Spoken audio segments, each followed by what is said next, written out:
Oh. Oh, okay. That's how you're gonna do it. Google Hangouts. You're gonna start me when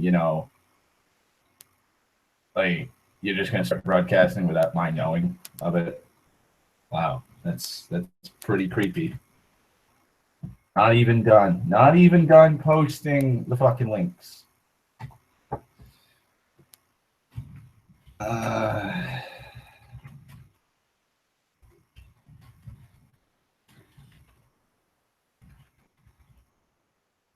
okay.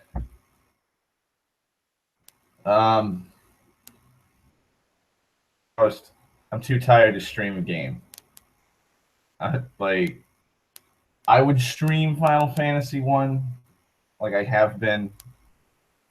I've actually, let me check. You know what? I've got my dashboard up. I'll check fucking the last time I fucking did a live stream where I actually played Final fucking Fantasy One. Oh Jesus! Fucking May 13th was the last time I streamed that. Okay, gonna have to fucking fix that. Jesus. Yeah, that was 3 weeks ago. Wow. Yeah, I have to get on the fucking ball with the fucking game streaming. So I'm gonna have to do that.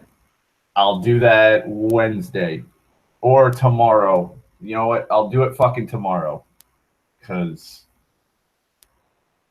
I gotta finish that up so I can play Art Ballad. I'm not gonna drop the game and then pick up a new game. I'll fucking play it and I'll beat it.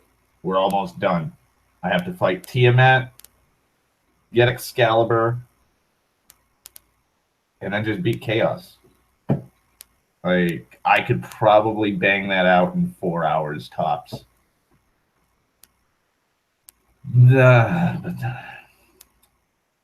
I gotta go through fucking. I gotta go through the Whisperwind Cove. No. That's gonna take fucking forever. It's like a 50 floor fucking dungeon crawl, and there's like 20 different fucking bosses. There's so many of them. Plus, I gotta find that rare fucking creature, encounter, monster, what have you in TMS fucking dungeon. It's like an uber boss fucking monster. It's insanely tough, but it has like a 0.1 or a 0.5% chance of actually spawning in a specific location too.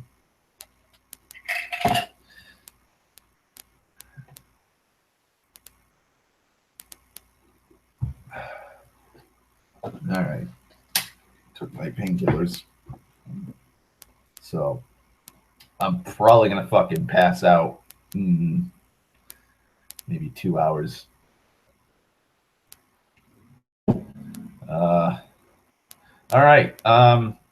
So with the whole Star Wars thing, with the whole Star Wars rambling I did Wednesday, I've been thinking about other things that have been annoying me or I have gripes with, like nitpicks that I could just blow out of proportion for an hour and a half just rambling about.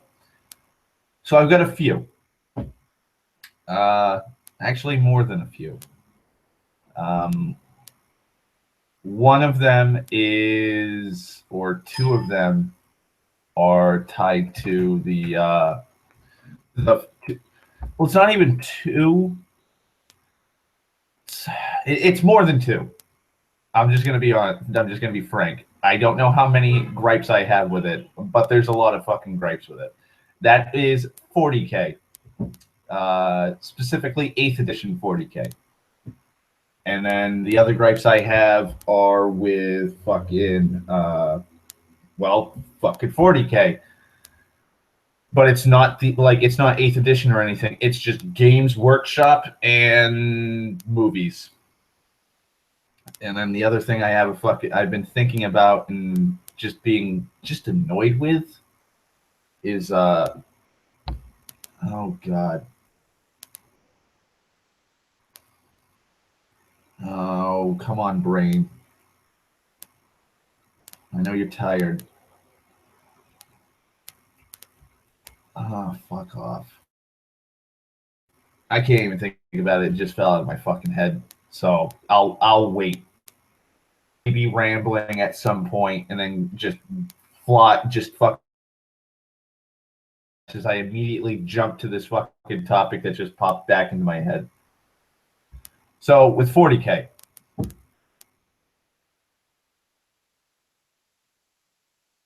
Rabute Gilliman's back. For anybody who doesn't know anything about 40,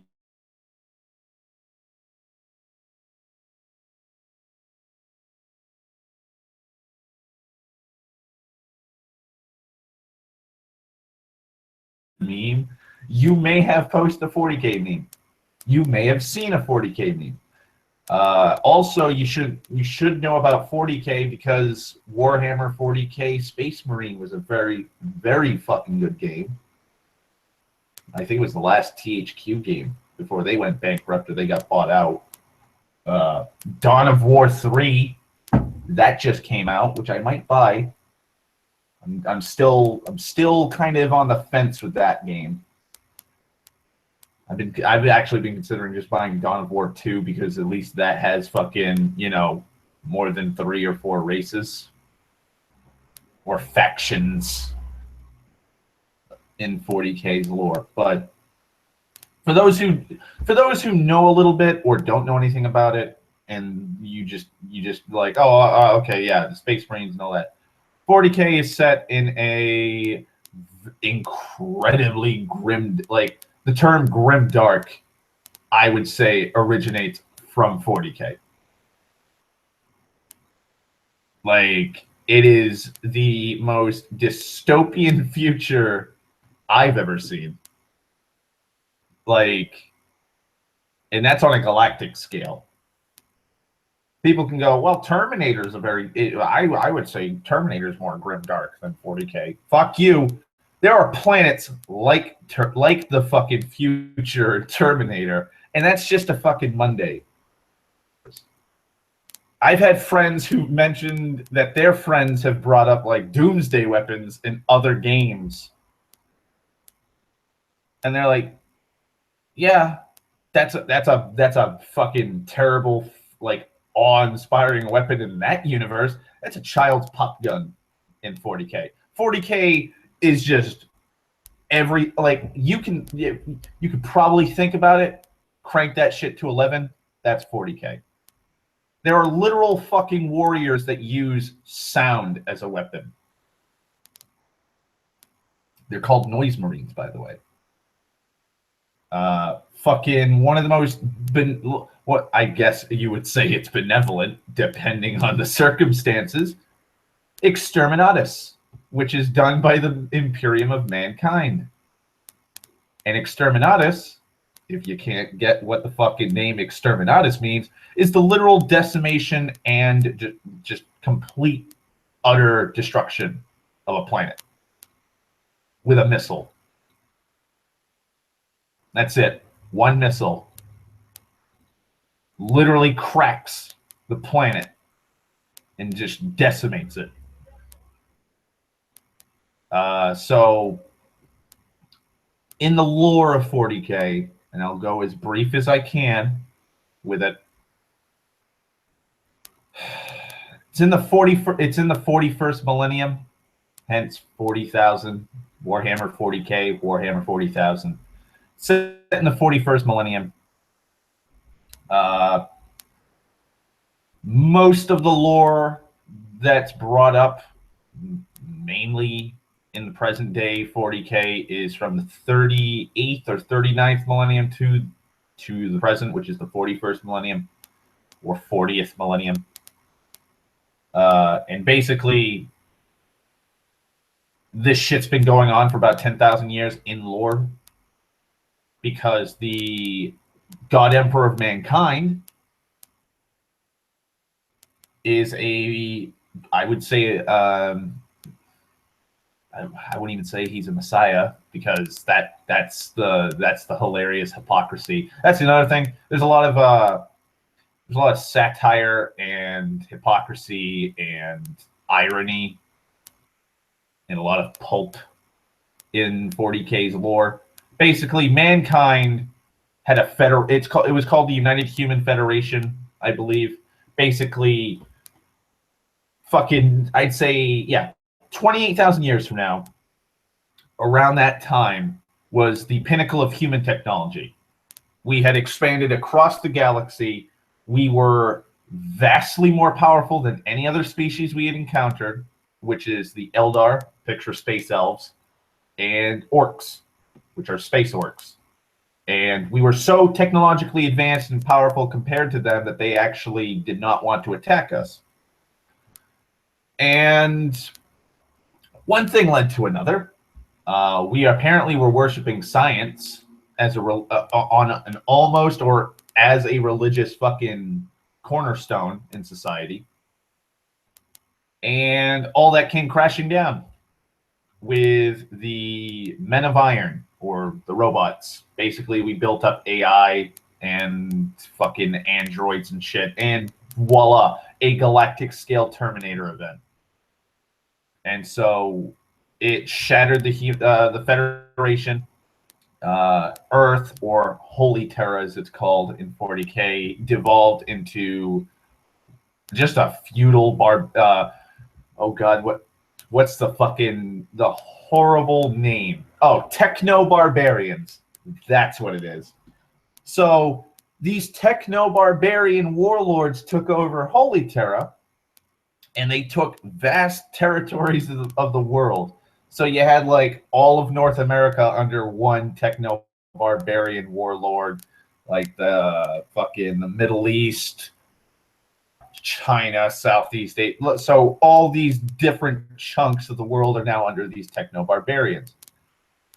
And then out from the ashes of this fucking just societal collapse comes the God Emperor of mankind. And the Emperor, we don't know his name. He had been around in human society since, I guess, the dawn of mankind.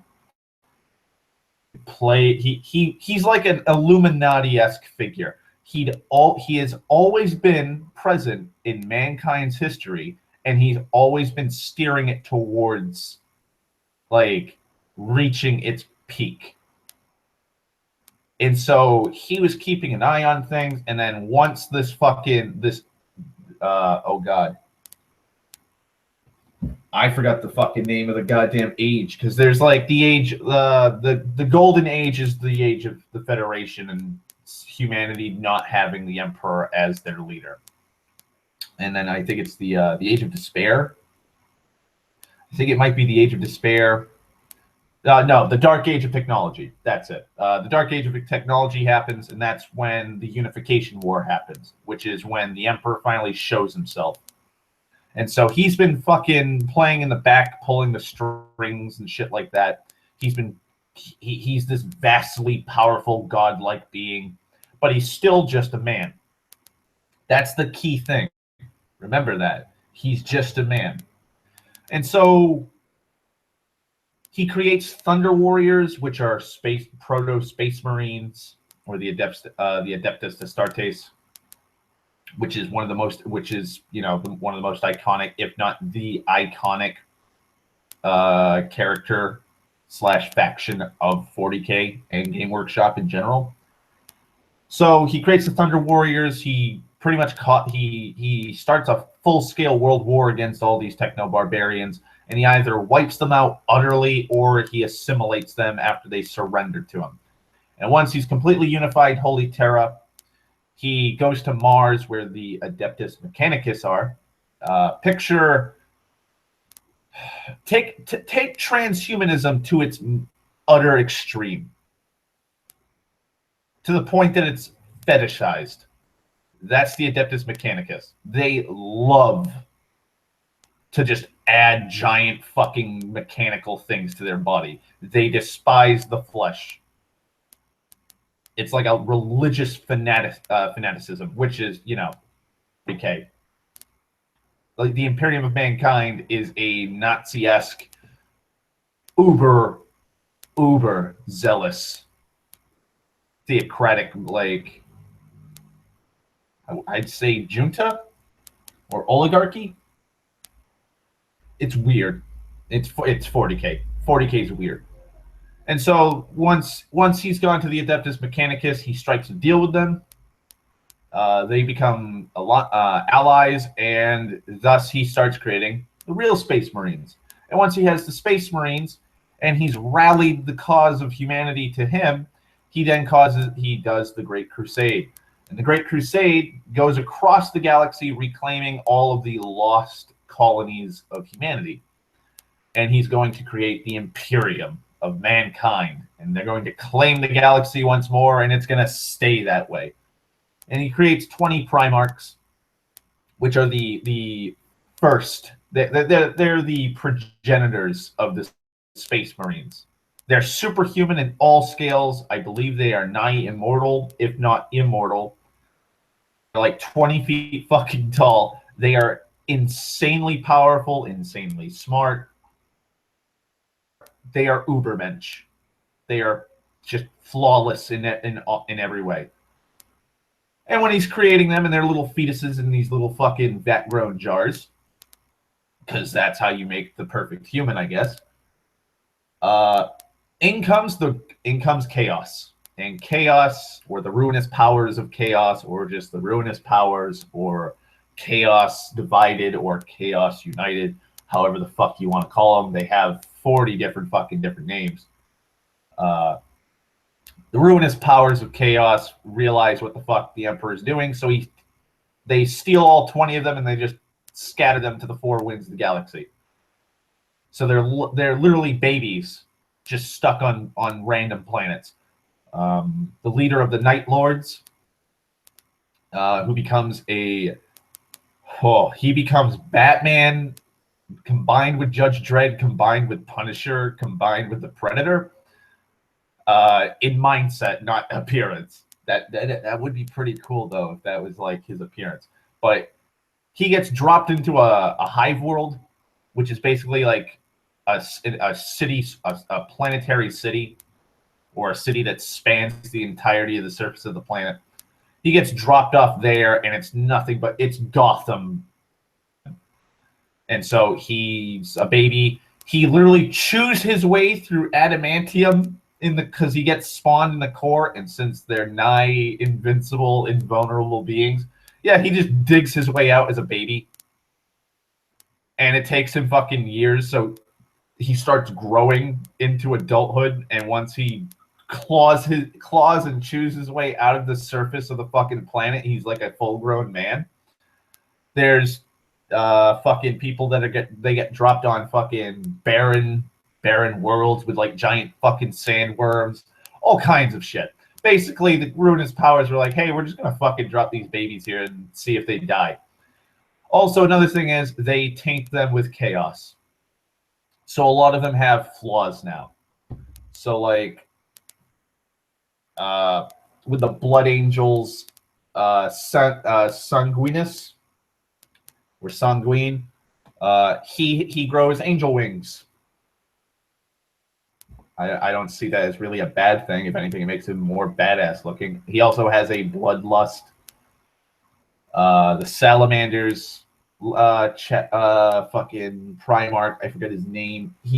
His skin becomes like onyx black with, I think, glowing red eyes or something like that. I think it's Fenris.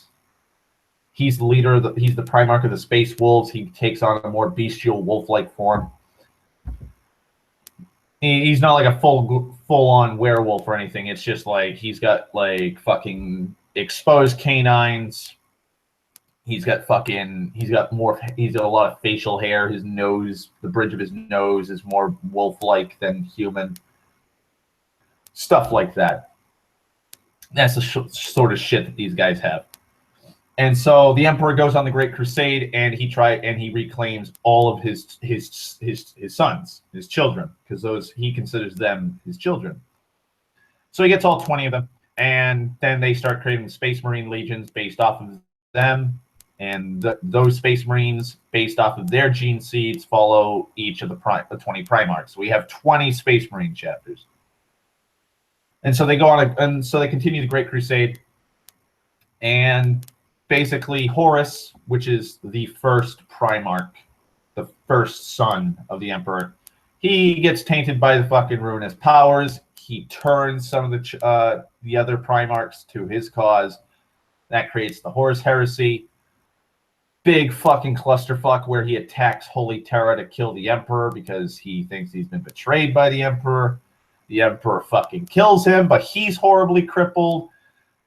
It nearly cripples the Imperium, and it ends with the Emperor of Mankind being surgically bolted to a giant golden throne.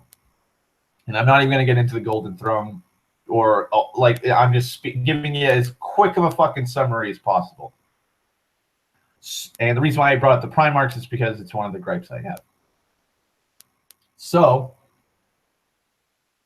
once they've done that, the Imperium is crippled for a long time.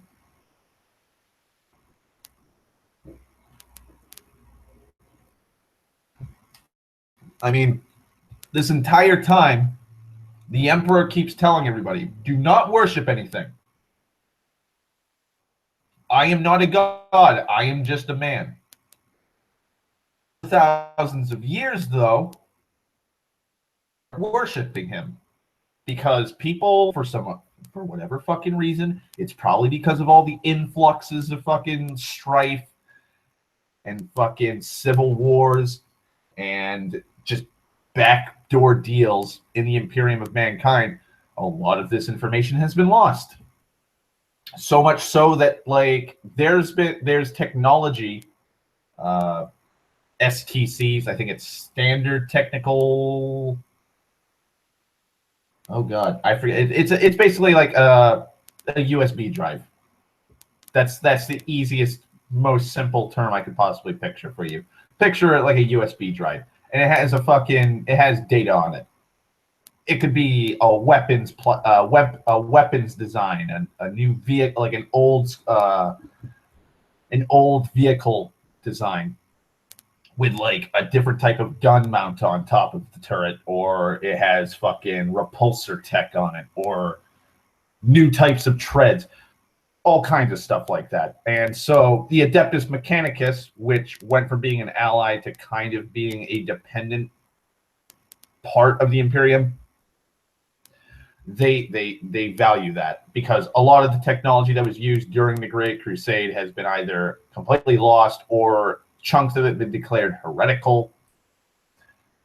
AI and robots are completely fucking heretical. They're outlawed because of what happened during the golden age of technology. And pretty much technology is just stagnant. I remember, oh God, I think it's in a Rogue Trader story. Basically, some rogue traders found an STC. I think that's it, or it's an SCT. SCT, or it's an STC. Basically, they found a fucking template for something, and it was like new lights. It was the most trivial fucking thing for like a vehicle or just technology. It was just like, oh, like picture yourself as like Han Solo in the 40K universe, which is basically what a rogue trader is. You find this data tape that is worth its weight in gold.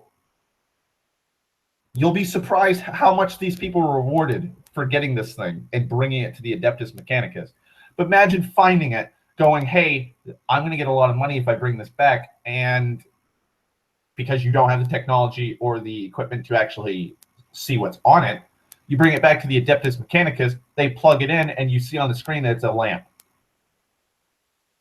With, instead of like the on-off switch is like one of those clicker things on the fucking cord. No, it has a button right next to the light bulb, and you push it, and that's what turns the light on. They were awarded planets for this. That's how trivial the fucking changes were. The fucking rogue traders that brought this this fucking data tape of technology back were rewarded planets. That's how stagnant and how fucking like thirsty the Imperium is for their old technology back. But there's something new that's happened, and it's happened because of 8th edition. So the Primarchs have pretty much been either missing, dead, turned to chaos and died, or they've been horribly injured and they're now in stasis. And there's no fucking way or chance that they'll come back. Well, surprise, surprise, Game Workshops, the people who make 40K, have completely redacted that because Rabute Gilliman's back. He's the Primarch of the Ultramarines. As everybody calls the fucking Ultramarines in 40K, they call them Smurfs, Blueberries, the Perfect Marines. They're Ultramarines. They're the ones you always see in fucking 95 to 98% of 40K shit. If you see a Space Marine and he's blue, that's an Ultramarine.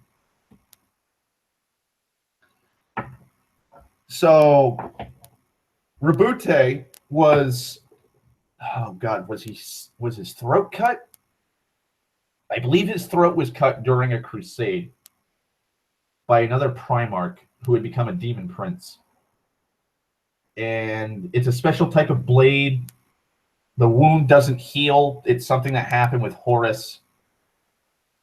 And so he got hit by it, and they brought him back. And it was poisoned, I believe. And so he was slowly wasting away and dying, and so they put him into stasis. And he became a religious icon because it's been 10,000 years since the God Emperor has died, quote unquote. He's still alive, but he's like a skeleton now, or just a fucking zombified, mummified corpse. But it's been 10,000 years. And so instead of not worshiping them as godlike figures, the Imperium has now made it so that the Emperor of Mankind is now the God Emperor of Mankind, and that the Primarchs and the Space Marines are essentially angels. So Rabute literally was sitting on a throne in stasis, basically cryostasis. He was in a coma, a medically induced coma, and imagine just a 20-foot tall behemoth of a man just sitting in a mechanical fucking technologically advanced throne in stasis with thousands upon thousands of people per year for thousands of years worshiping him. He just wakes up. Just wakes up. I have yet to see an explanation as to how he woke up. I believe it's because his wounds have healed. It's amazing that it took that many thousands of years to heal when these guys, and I'm going to have to go off on a little tangent here, Space Marines.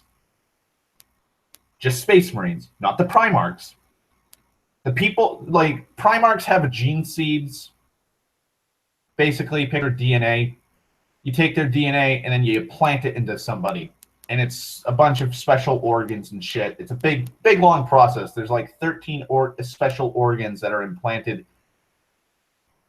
And they start off as humans. When they are fully done being transformed from human to Space Marine, Space Marines have a third lung, which allows them to breathe in space. They can digest and eat concrete. They can spit acid, chew through fucking steel. They can fight without the use of their legs. You can cut a Space Marine in half, and they're not going to die. They have special organs that will instantly clot and or cauterize the wound. They have a secondary brain in their chest. So if you if you blow a chunk of their head off, they can still fight. It's why you see some Space Marine soldiers with giant fucking chunks of metal on their heads. These guys are nigh invincible. So these Primarchs, the Primarchs are 20 times more powerful than a fucking Space Marine. Why did it take him thousands of years to heal it? I could get maybe 1,000 years. Not 5 or 6 or 7 or 8 or 9 or 10,000 years, though.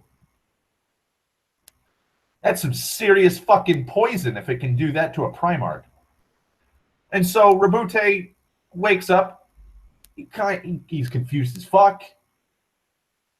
Because everything is 10,000 years have passed. Things have dramatically fucking changed. The Imperium is not expanding at the rate that it should have been when he was alive. It's stagnated. It's on the verge of collapse. And it's just a religious zealot fucking paradise. So he becomes Lord Commander of the Imperium because he is the only living Primarch left, essentially, that's awake. So since he is the son of the Emperor, he is by right in line for the throne. So he takes over. Now, you might be thinking, oh, well, that's not that bad, Darth. Well, 10,000 years ago, after his father, the God Emperor of Mankind, had been horribly fucking wounded beyond repair, apparently Rabute went to the Adeptus Mechanicus and told a tech priest, which is basically a normal member of the Adeptus Mechanicus, to begin making Space Marines. Super Space Marines. And so for the last 10,000 years, these motherfuckers have been sitting in a stasis chamber on Mars with the most advanced weapons and armor.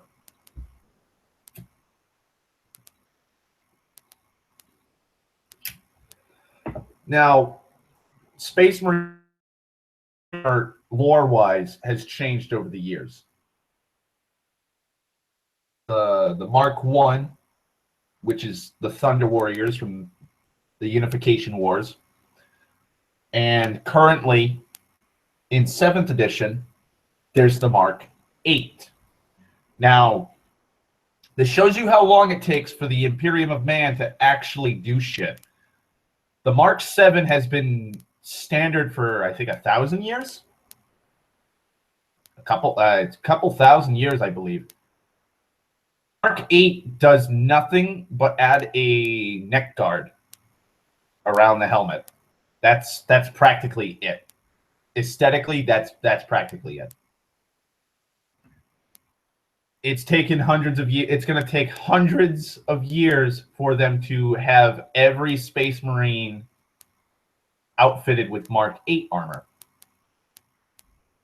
It takes hundreds of years for the Imperium to do something. One of the factions, the Tau, that like a couple thousand years, slowly built up an empire within the Imperium's borders because the Imperium did not like completely purge or wipe them out. They didn't even notice them. Fucking whole star systems from the Imperium, and they were like, "Wow, oh, I guess the Imperium's afraid of us, or they just." They understand, they agree with us, and they're okay with it. No, just 150, 200 years later, the Imperium finally was like, whoa, wait, what? We're being invaded by an unknown force? Send in a fleet.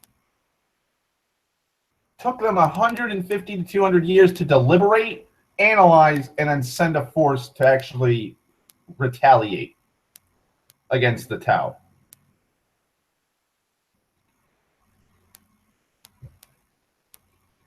Space travel in 40K for the Imperium of Mankind takes years sometimes. Another big threat is the Tyranids, or the Tyranids. I pronounce it Tyranids. The Tyranids are an intergalactic threat. Picture xenomorphs, but cranked to 11. Picture the Yuzhan Vong from Star Wars mixed with xenomorphs, mixed with the Thing. That's the and Lovecraftian stuff. That's the Tyranids. When they attack a planet, they completely knock out communications. It will take years or decades for the Imperium to actually be like, wait a minute, we're not getting any transmissions from that fucking colony. That whole star system starts sending us transmissions. Oh God, maybe it's the Tyranids. Send out an expeditionary force. So now that I've explained how long it takes for the Imperium to actually get off its ass and do something and update and improve its tech, 10,000 years ago, apparently, though, these Super Space Marines have the best weapons and armor. The Mark 10. They're bolters, the iconic machine gun / assault rifle / weapon of Space Marines. That is more advanced and powerful than normal Space Marine weapons.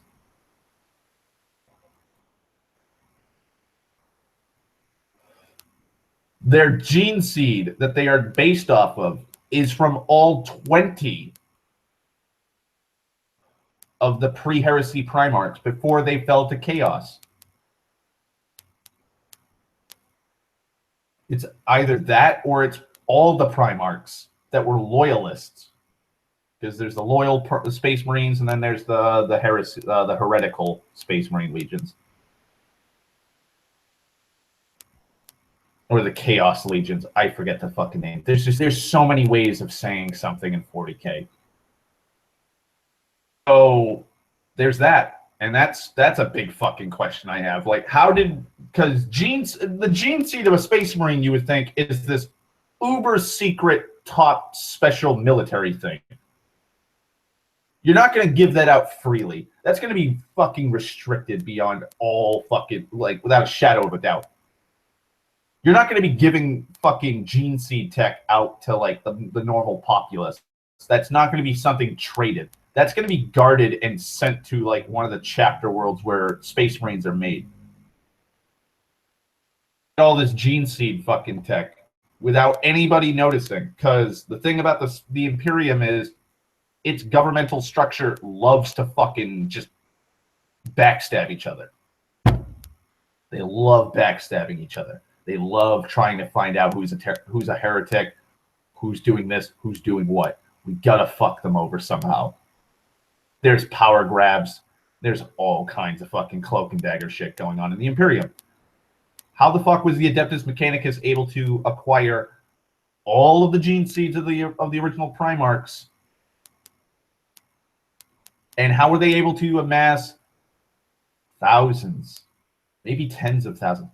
We don't even know the number of the Primarius. I think it's Primarius or the Primus Marines, basically the Super Marines. We don't even know how many there are, but there's enough to literally replace whole chapters of Space Marines that were lost in wars. That's a lot of fucking manpower. How are you going to explain the fact that there's so many of the fuckers, like just human templates, human volunteers being sent to Mars directly?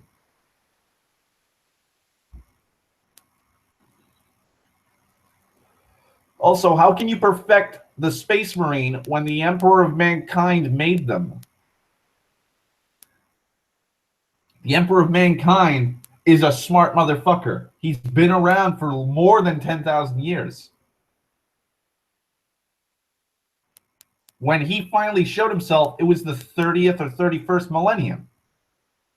He'd been around since the dawn of mankind. He knew everything about the golden age of technology. He had the pinnacle, like he had the absolute peak of technology and insight. Space Marines. They are the peak pinnacle form of humanity. So are the Primarchs. How can you improve on what's already perfect? Who the fuck knows? Game Workshop's doing it, though. And so these fuckers are going to be coming out. It's changing up the rules a bit because now players will be able to have them instead of fucking the normal Space Marines, and I believe they might even have the combined fucking both Space Marines and Super Space Marines. That's what I'm just gonna fucking call them in the same fucking army.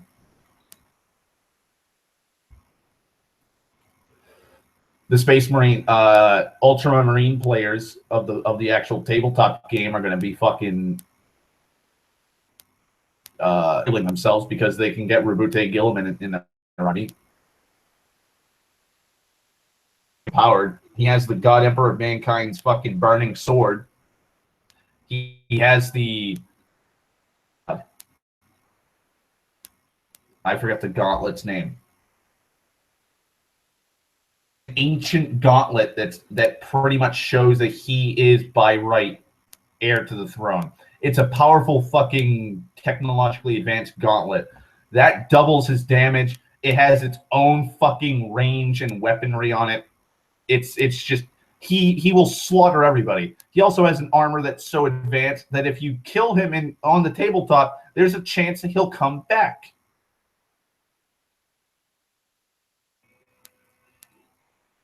So he'll wipe out anything on that fucking board if he gets close enough. He also has all kinds of buffs for his army that he's with. If it's the Imperial Guard or the Space Marines, they can re-roll things like morale. So if their morale is crushed and they roll high enough, then it's like, haha, you didn't ruin our morale. You didn't break us. He has all the commander traits because he's been around for more than 10,000 years. It's insane.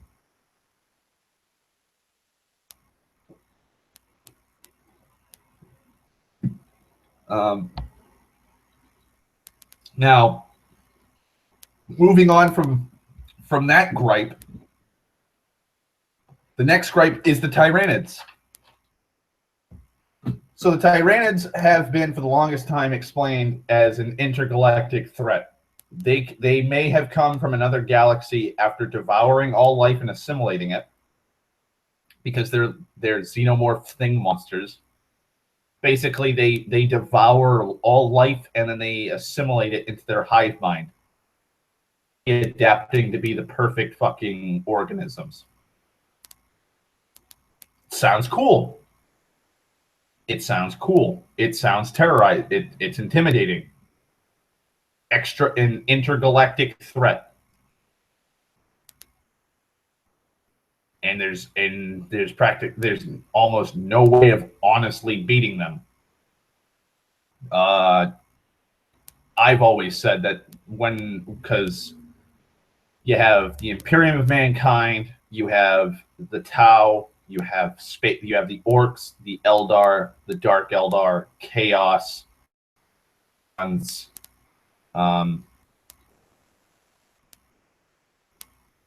God, who else? I think that's it. Imperium of Man, Orcs, Eldar, Chaos, Necrons. Yeah, I guess you could say the Dark Eldar. So there's like 6 or 7 factions. I've always posited that only 3 of the factions are going to survive to the end.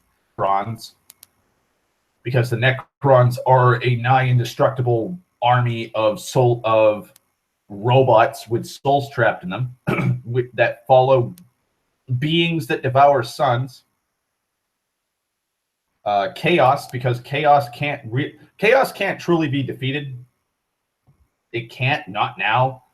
I'll get into that in a second. The Imperium of Mankind has lost whole swaths of its territory to the Tyranids. The Tyranids literally will cut out all communications through the warp, which is where the fuck where chaos lives. It's another dimension or pocket dimension, and basically every faction on some level has psychers, which are psychics that tap into the warp and use its powers and stuff. And basically that's how communications work for most of the races, is through the warp and the use of psychers. The Tyrans are able to block out any communications because they themselves are psychic. And so the fucking Imperium of Mankind has been on I would say a losing front with the Tyranids. The Tyranids have wiped out whole swaths of factions that used to be part of the Imperium. The Squats, which are space dwarves, they're wiped out. They were completely devoured by the fucking Tyranids. The Orcs have whole Orc warbands have been wiped out by the Tyranids. The Eldar are a dying race that are slowly dwindling. No way they're really going to have a comeback. Same with the Dark Eldar. The Tau are the newest forged empire in the 40k universe, and they are woefully naive to the threats in the galaxy. Surprisingly, though, they aren't psychic. None of them are, from my knowledge. They're barely a blip on the fucking radar for the Tyranids or Chaos. And so but let's find out where the fucking Tau are. The Tau are gonna get wiped out. Stop the Tyranids. Like, you can stop them on one planet, but like, if you ever see a map of where the hive fleets are coming from, there are fucking thousands of little tendrils from where these fleets are going. Like, they are going everywhere. Chaos is nigh invincible and nigh indestructible because it literally, the forces of chaos are based off of emotion. You have Khorne, who is basically the god of war.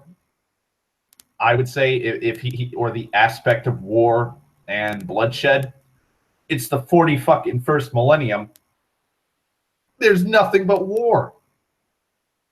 All the hate, anger, bloodshed, conflict, that fuels Khorne. Same with Nurgle, who's pestilence and death, and just disease. He's not going anywhere. God, is it Slaanesh? That's trickery.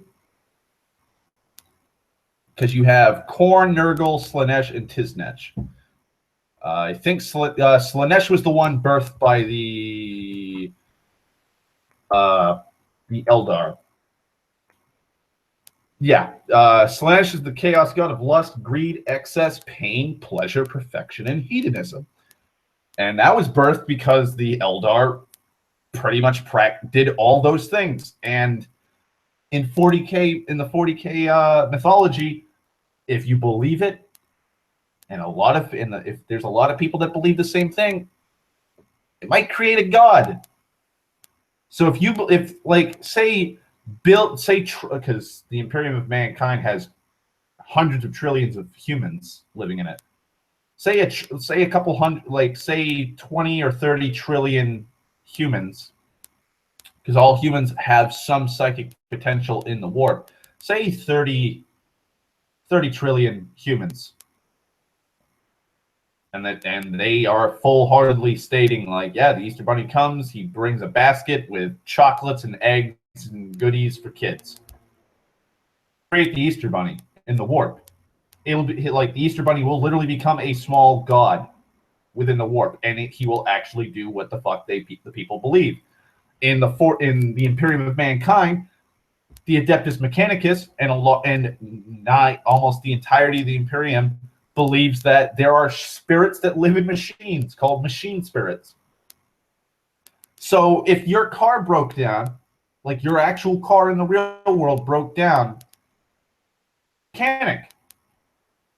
Well, in the 40k lore, you bring it to a tech priest, And instead of him like actually checking it to see if it's like, oh, well, maybe the alternator's fucked up in it. Maybe the alternator went out. Maybe the belt fan broke. Maybe the belts are broken. Maybe you need a new chassis. Or the tire's flat. Nope, I'm just going to bring out some incense and do some chanting to appease the machine spirits. And it works. Because they believe in it. That's how powerful the warp is. These four chaos gods are the living embodiment of emotions and aspects of life. How can you kill something that's based off of that and has been around for tens of thousands of millennia? You can't. The Necrons, when they fight, because they're picture Terminators, especially like the T-800s, picture once you just destroy one, their body just gets teleported back. And then they come right back. And if you do destroy the body, the spirit just goes back and fucking gets put in another fucking T-800. How can you kill something like that? Plus, their literal bodies are made of a living metal that regenerates. So I think at the end of it, if Game Workshop actually has the balls to do that, like show what happens, like, oh, well, the Imperium fell because Chaos and fucking the Tyranids and the Necrons have been moving around everywhere. Like the Adeptus Mechanicus worships one of the star gods that the fucking Necrons worship and follow. That thing was imprisoned in Mars. So when that fucker wakes up, all hell's gonna break loose on Mars. And that's one of the biggest like fucking forge worlds that produces shit for the Imperium. That falls, mankind is fucked. So like I think that the Tyranids, the Necrons, and Chaos are going to be the last three factions in the 40k lore if it follows the normal logical progression of this conflict. But the Tyranids are this intergalactic threat. Sounds good. Well, now, apparently, there are, in some of the books, they are leaning towards them being created by an old race called the Old Ones in this galaxy. And the Old Ones created the Eldar and the Orcs to combat the Necrons in the War of Heaven. Necrons hated the Old Ones. And so that raises so many fucking questions. That raises so many fucking questions. Why would you create a species that would do that? One's seeded life.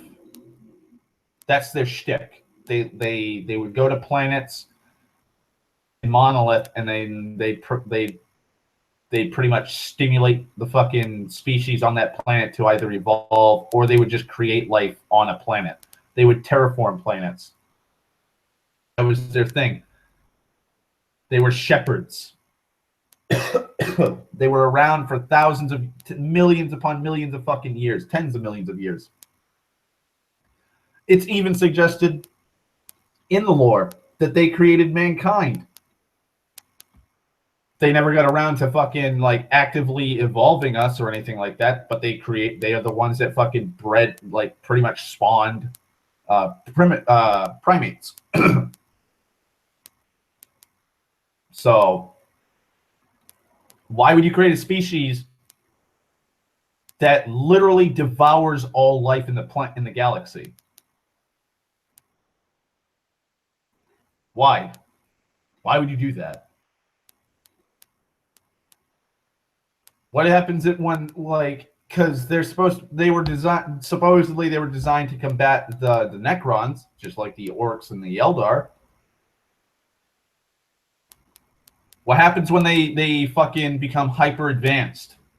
Evolutionary process of devouring life. What if they devour an old one? How are you going to stop something that, like, once the Tyranids have devoured at least one old one, That's going to be spread throughout all of the fucking things that are bred afterwards. Deal with that. Like, Games Workshop should just left them as an like an intergalactic threat from another galaxy. That's my fucking opinion on it. Because now it's just like, we don't need fucking explanations for shit like that. Just keep some of the fucking lore. Don't explain all of the lore. Leave a little bit of mystery and intrigue. Explaining the Tyrants like this is stupid. It really is. Fuck. It's just fucking Christ. Let's see.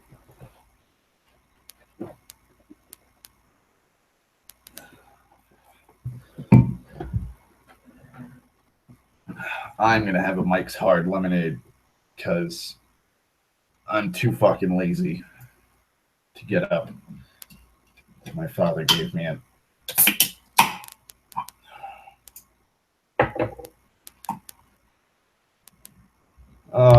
Fuck.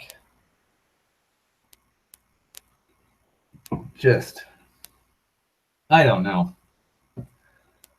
I honestly don't know. Like, sometimes they change the lore, and the lore's like, the change to the lore makes sense. Other times, Games Workshop is like gouging their fucking eyes out and scooping their brains out with a fucking grape spoon or a grapefruit spoon. And it is the most brain dead shit imaginable. Funnily enough, Games Workshop, because this goes into the whole movie thing, I'm going to probably state one of the most unpopular opinions. And I honestly doubt I'll get flack from fucking saying this because barely anybody sees this. A lot of 40K fans like to state that Event Horizon is a 40K movie because if you've seen Event Horizon, the wormhole generator device that the ship, the Event Horizon, uses go insane and go through a hellish dimension, which kind of is incredibly similar to the warp.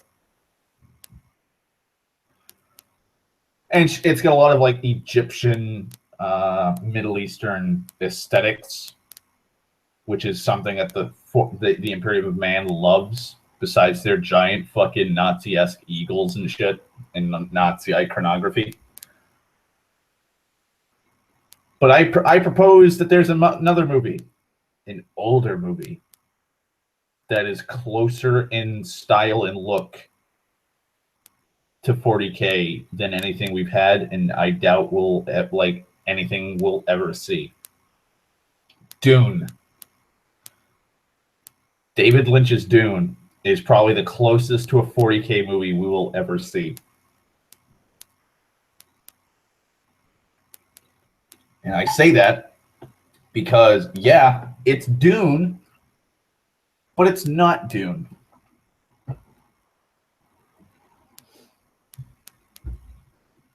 I believe, God, is it Robert Herbert? I think that's the author's name, the Dune author's name. I know it's something Herbert. I believe he just kind of hand-waved the movie. It's not Dune. There's a lot of liberties done to the movie compared to the book. Literally, fucking Paul Atreides makes it rain, even though the entire movie they've stated like the giant sandworms of Arrakis will die if they ever touch water. Then why the fuck would you make it rain, Paul? The spice must flow. Like, that's the whole reason you want to become emperor. You literally want to do a hydraulic despotism. You want to be a hydraulic despot. You want to rule this empire through strangling its supply of melange or spice. I think it's the Bene Gesserit. They're addicted to spice. So much so that once you're addicted to spice, you need it at all times or else you'll die. Because the fucking spice agony or the spice withdrawals are that fucking detrimental to your health. Navigation in space requires spice through the use of the navigators, which is another thing 40K has. There's literal people called the navigators, which are psychers with third eyes that are able to see into the warp and actually steer ships and guide them through the chaos that is the warp. Just the look of everything in that movie screams 40K. If you look at pictures from 40K and the codexes and shit, and then you look at the movie of Dune, you'll be like, wow, he really ripped off David Lynch's, like, just really ripped off the 40K look.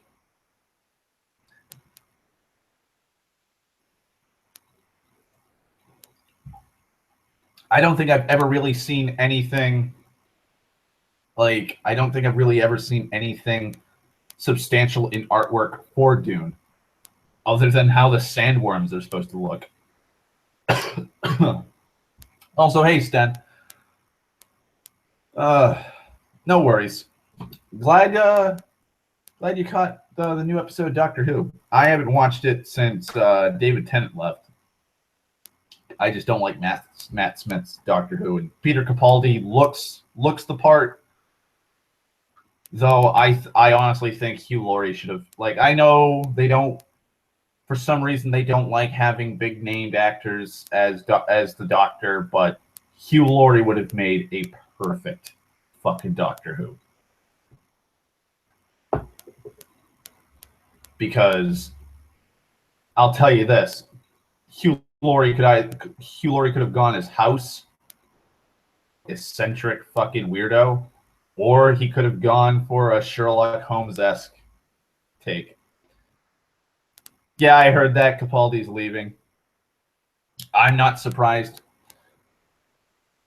But also, Idris Elba would have made a good pick. But yeah, Dune looks and it has the atmosphere, the attitude, and the looks and the style of 40K. That's it. All you need to do in that script is just change up a few things.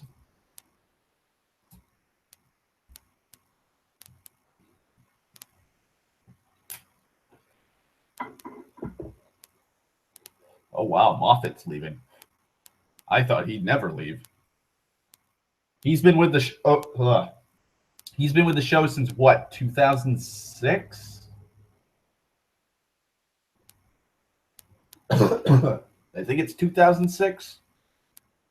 I forget when the new series started, but I think Moffat's been around since the start of the new series. But yeah, just yeah. All right. Okay, 2005. I was close. I said 2006, but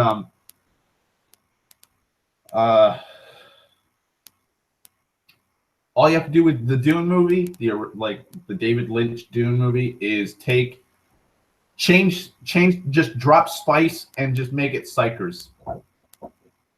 Throw in a couple, throw in the God Emperor a few times as a mention. Bring up fucking like the Adeptus Astartes. Don't even have to. You don't have to bring in the Space Marines, because the Space Marines only go to certain planets when they're absolutely needed. You could throw in maybe the Imperial Guard, maybe, or the PDF, the Planetary Defense Force. It is Dune is a very dry movie, Stan. I've watched it twice, In the entire time I have watched movies, I've only seen Dune twice. That's how dry and boring that movie is at times. The most interesting thing about that movie is the pug. And Patrick Stewart. They have so many scenes of that pug being just in the shot because the House Atreides, the protagonist house, has a pug. They get attacked by House Harkonnen, which is their rival house. And there's a little scene where Patrick Stewart is holding the pug, and he screams, "Long live Duke Leto!" and he charges into battle. Laser fires being fired at him, mind you. Battle with a blaster rifle in one hand and a pug in the other. And that's the last time we see fucking that pug or fucking Patrick Stewart for like an hour. We don't know what happened to him or the pug. And when you're going, well, the pug probably died. He doesn't. The pug's at the very end of the movie. And it barks right before it rains. It's adorable. The entire time, the second time I was watching that movie, I was like, where the fuck is the pug? Where's Patrick Stewart? What adventures did Patrick... Like, that's what they should do. If I ever become a director, I will make Pugs of Dune, and it'll follow Patrick fucking Stewart and that pug on Arrakis fighting sandworms and fucking raiders. We need to, like, you know how they always do those gratuitous prequel, sidequel movies. This is one that doesn't need to be done, but it'd probably be better than 99 to 99% of the fucking sidequels / prequels we get. Be glorious. Pugs of Dune. I would totally have a pug in a still suit riding on a sandworm with the fuck. I will say this, Dune has an amazing soundtrack. It's very 80s. A lot of synth from what I remember. A lot of monologuing too. Oh god, Max von Sydow's in it too. I forgot about that. Max von Sydow's in that movie. He has a very small role, too, which is a damn shame because he's an amazing fucking actor.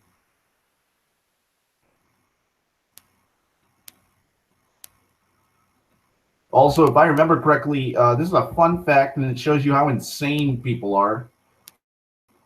David Lynch hired like 300, 400 Mexicans to use brooms and I believe rakes to flatten a desert for certain scenes in the movie because Arrakis is a desert planet.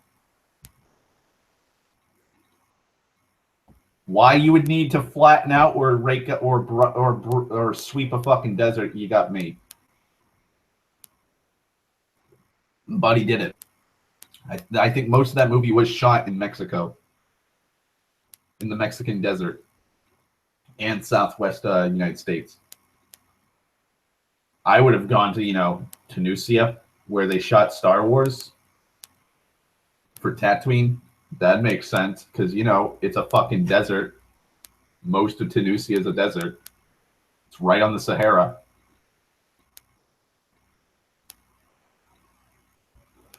Yeah, it is a bit crazy.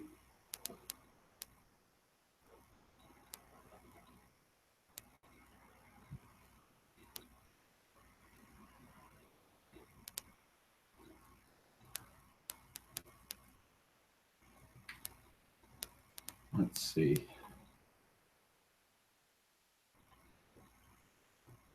Oh, God. Oh, I guess I could talk about the news now, because I've rambled on about 40K enough, and my throat's starting to hurt, because, breathe. Oh, how is Wonder Woman? I haven't seen it yet. I'm going to probably be seeing it tomorrow. I came home. Today was a half day. I came home at like 2 o'clock, I think. And I fell asleep. I just laid in bed listening to music, and I fell asleep, and I woke up at like 7, 8 o'clock, and I was like, well, I missed the last opening. It was a good ending.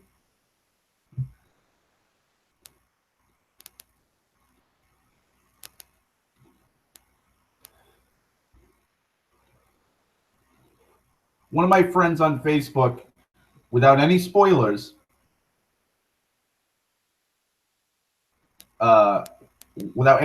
my friend online on Facebook said, it's Captain America, the First Avenger.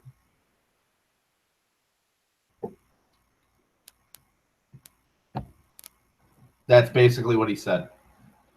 It's Captain America, the First Avenger, but it's an okay movie.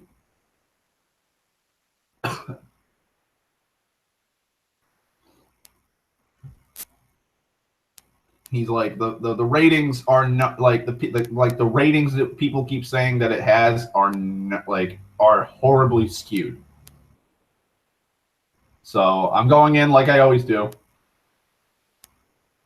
I'm gonna go in with the lowest expectations. I actually enjoyed Batman v Superman. It was the best comedy of 2016.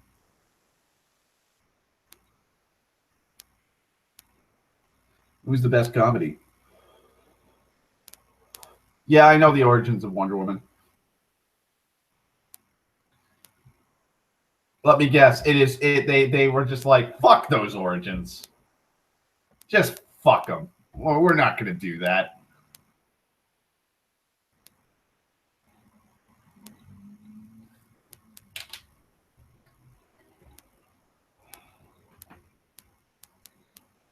I need more painkillers. Yeah. All right. Okay. Yeah. I figured as much, Sten. Like,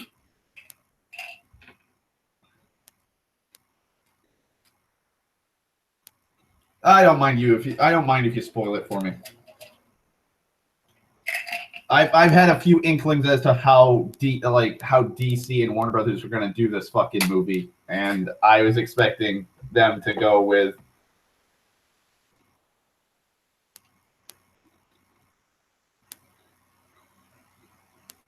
sure, go right ahead. Like, oh fuck, great.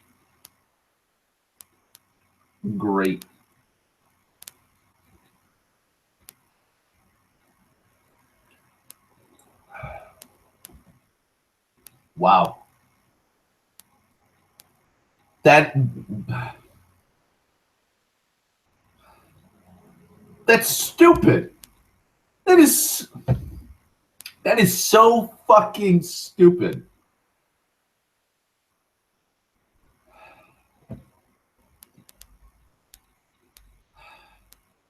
That in itself is stupid.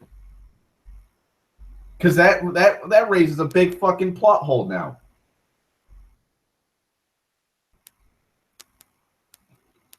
I'm not even gonna fucking bring up the inconsistencies with that because I don't want anybody going like, wait, what? Like, what's he talking about? Oh, he's talking about spoilers. Exactly. Yeah, that would fuck things up.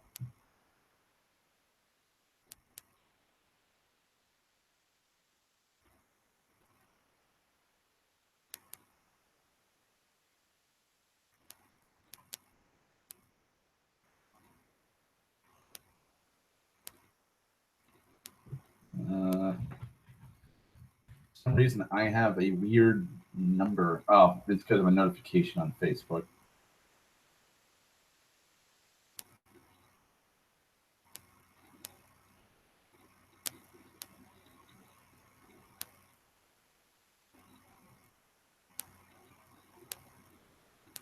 Oh. Oh. No.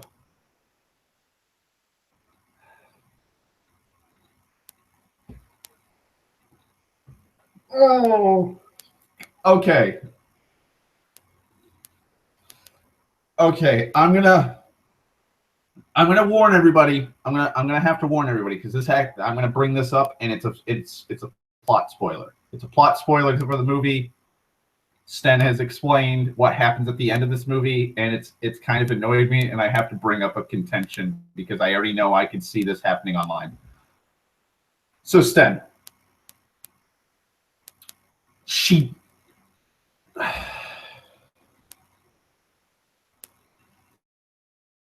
God, Sten, you do know what the fuck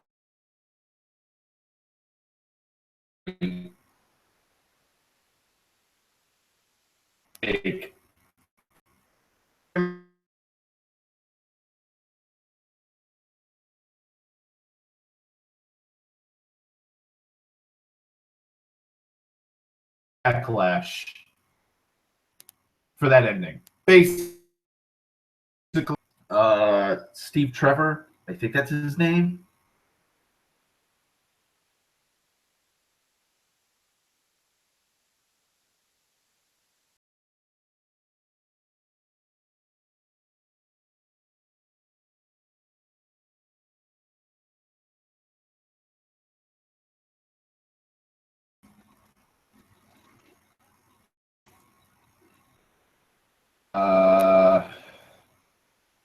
Okay, successfully connected.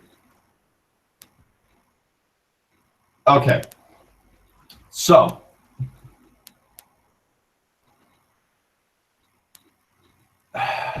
gas. Really? That's the big weapon of mass destruction?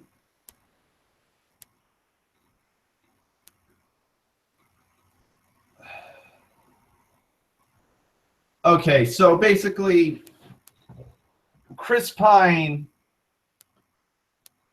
is it on a bomber? Is it on a special type of like sci-fi looking bomber? And there's giant tanks of poison gas. Yeah, of course it's fucking poison gas because it's World War One. That's the only thing. Like Ares, I'm guessing, is the one that sparked. Like he sparked World War One. You would think like whatever faction the evil. I'm guessing the Germans are the bad guys. You would think that they'd kind of go. They'd just be like, "Fuck it, we're just gonna remake Captain America." First Avenger. You would think that like Ares would have a more powerful weapon of mass destruction to give to the Central Powers. Like, why gas?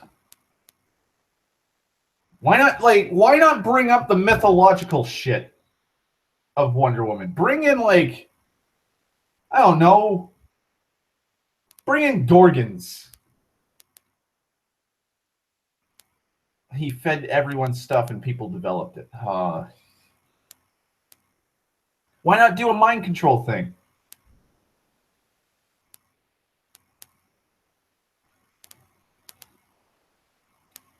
Oh God, what's the kicker? He was doing stuff with the British?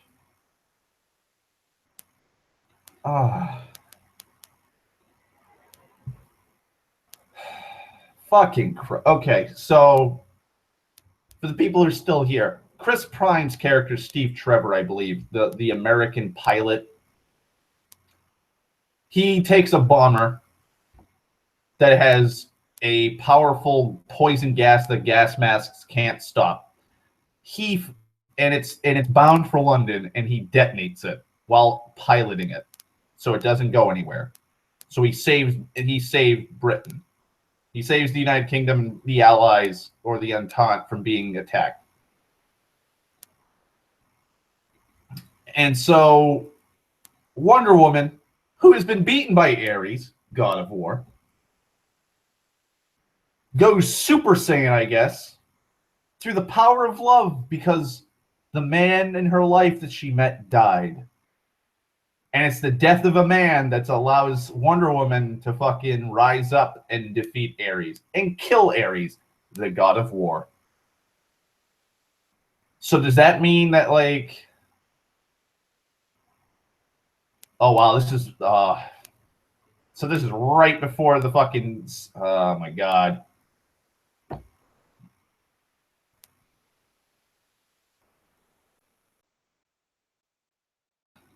fuck. God damn it. I'm not gonna like the movie. Oh, I am not gonna like this movie.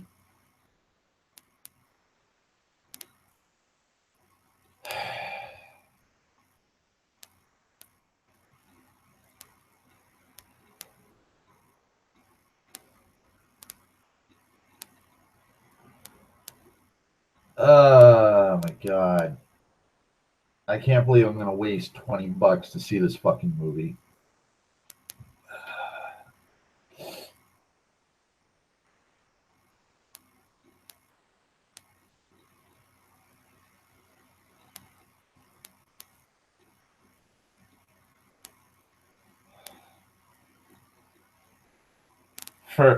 She beats the Germans first and wants to kill the scientist because Ares is egging her on. Then she puts the tank down and goes to finish the battle with Ares, kills him. Does she kill the scientist?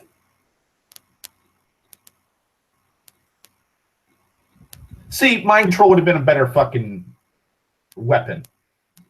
Like, I don't know. Bring in like, you want to know something? You want to know something that would have made it fucking a lot better, and you could bring up fucking, the Greek mythology.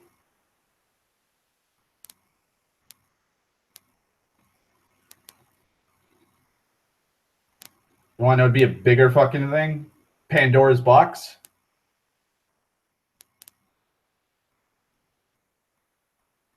Bring in Pandora's box. It's from the Greek fucking mythology. Have Ares be like, "Oh, this is Pandora's box. If you drop this in the United Kingdom, it'll cause calamity."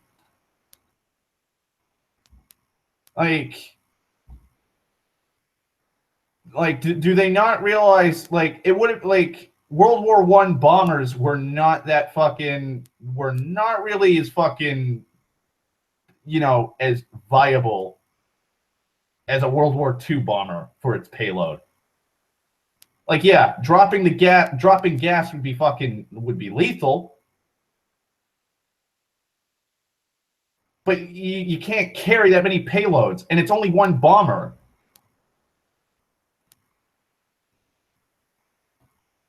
Like, how big is this bomber? Like, fuck, the mind control shit that Ares was doing would be better. Like, oh well, it's like the Terrigen mist. It's a type of mist. The fucking, oh god, I forgot the name of the fucking mist from Dragon Ball Z. That shit would be more fucking destructive, being like, oh hey, it just causes people to go into a frenzy. Because Ares is a god of conflict and war. Wouldn't that empower him if people, like, instead of just killing people, like, it just caused fucking people to just riot in the streets, cause untold amounts of chaos while they're gunning people down? Okay, so it's a medium-sized crate plane.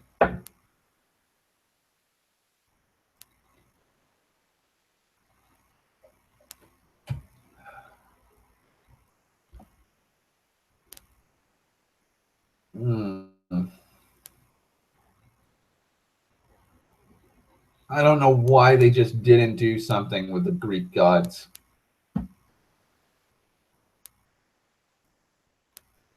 Like, if all the gods are dead, then what's the fucking point?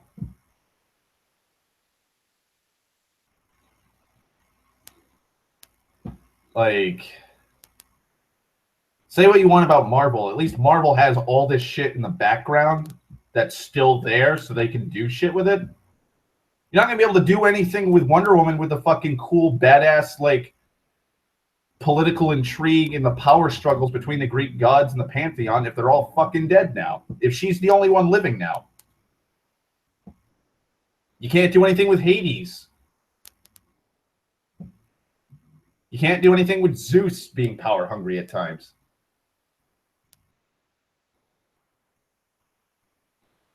mean, I'm guessing. No.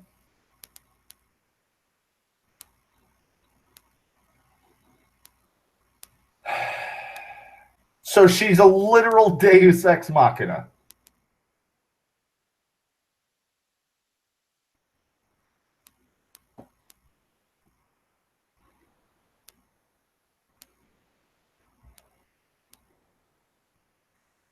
Convenient. That is really convenient.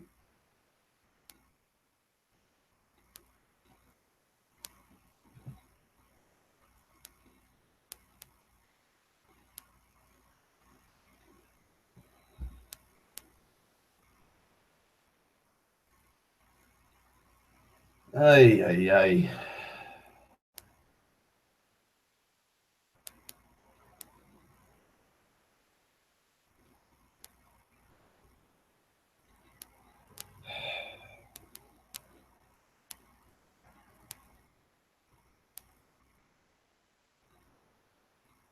This is insane. Sounds like it's like sounds like 2/3 of this movie is bad, Sten. Because you said where is it? I gotta go all the way up. It's an okay middle.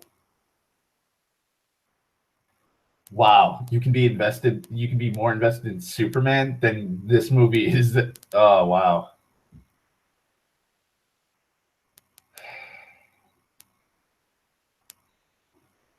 Oh, of course.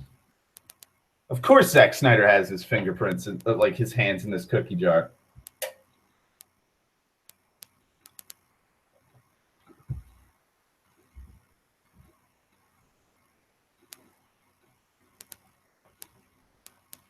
Like, I don't want gods. I don't want gods in this. We can't have magic or anything like that.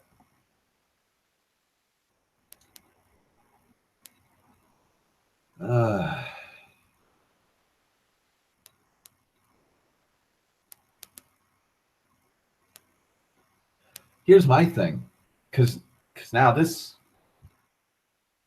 actually raises a very good question. How the fuck are they gonna do a Doomsday fight? No, not Doomsday. How are they gonna do Darkseid?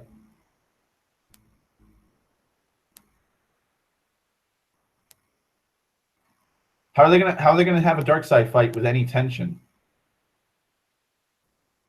If Wonder Woman cannot be killed because she's a god and only a god can kill a god, what are they gonna do? Are they gonna be like, oh well, he's a new god?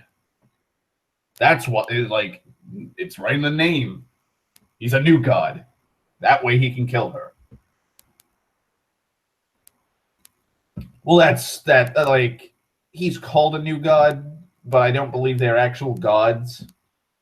But like I can see fucking Warner Brothers being like, well, fuck, we wrote ourselves into a corner. Wonder Woman cannot be killed because there's no other gods that can kill her.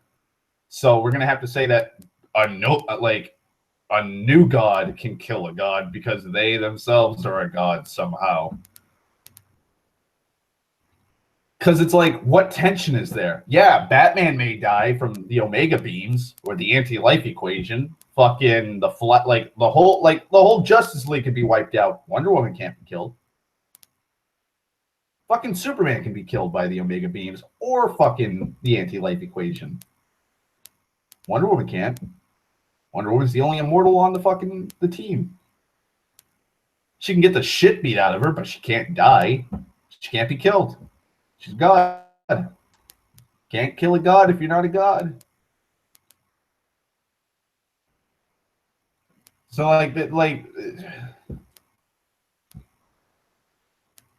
yeah, like oh god, I don't even know how the fuck that fight would go.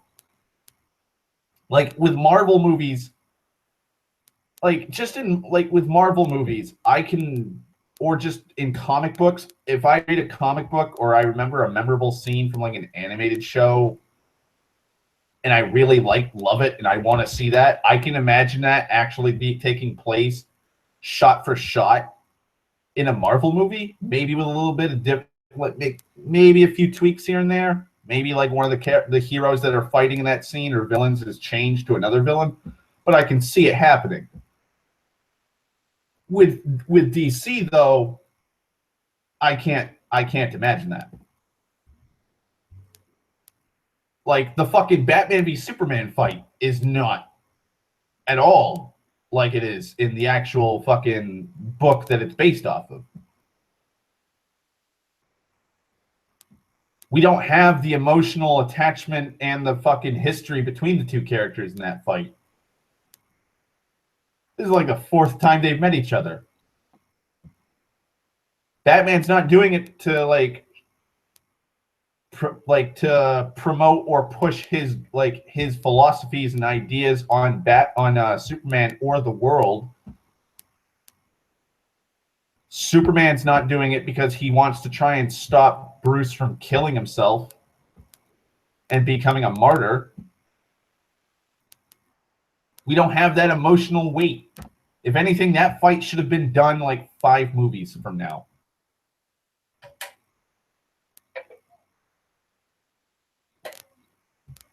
Do an Elseworlds movie, for God's sakes.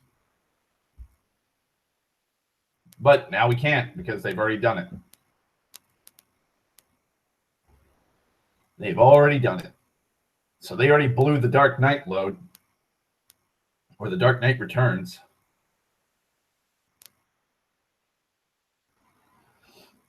Like, God. The DCU needs to, I hate saying it, but die. I honestly think if Justice League does not make the money they're projecting it will, it's just gonna fucking like they might finally start moving like their schedule back. They might push it back even further. So instead of like dropping 2 movies a year, they might drop 1 every other year.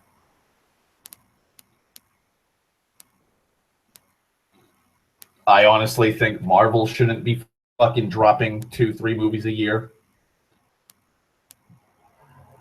I have fucking comic book movie fatigue, for God's sakes. There's only a few movies that I actually... Well, that's the thing, Sten. They're moving too fast, but they started off moving too slow. Man of Steel came out in 2013. Batman v Superman, aka Man of Steel 2, as it was originally called, came out in 2016. By that time, Marvel, in that 3-year span, Marvel had already dropped like 8 fucking Marvel movies. DC was starting their fucking flagship cinematic universe. 2 movies in a 3-year span. And they threw in Batman and Wonder Woman into the mix in a convoluted plot when it should have just been Man of Steel 2. Just do a second movie. You've done the origin of Superman. Now let's see Superman as Superman instead of like, oh, this moody, depressing dude who's just learning to understand and grasp his powers. Like I can appreciate what they were trying to go for with Man of Steel. Like, I understand what they were trying to go for with Superman in Batman v Superman. He's more of Superman than he was in Man of Steel. But like, just do a Superman, 2 Superman movies, then do a Wonder Woman movie, and then do a Batman movie. Batman should be the last one to do. But no, we got to throw in Batman, and we got to have it be Batman v Superman because Superman and Batman are the biggest fucking names in comics. Batman always makes a fuck ton of money.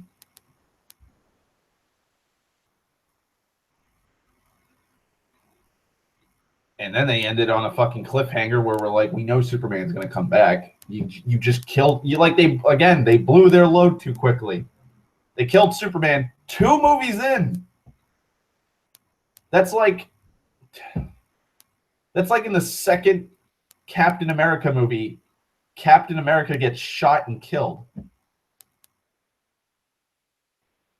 Fuck, Iron Man 2.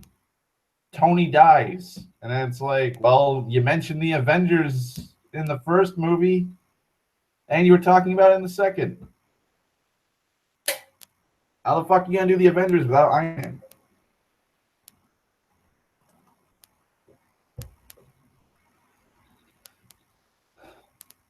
It's fucking asinine.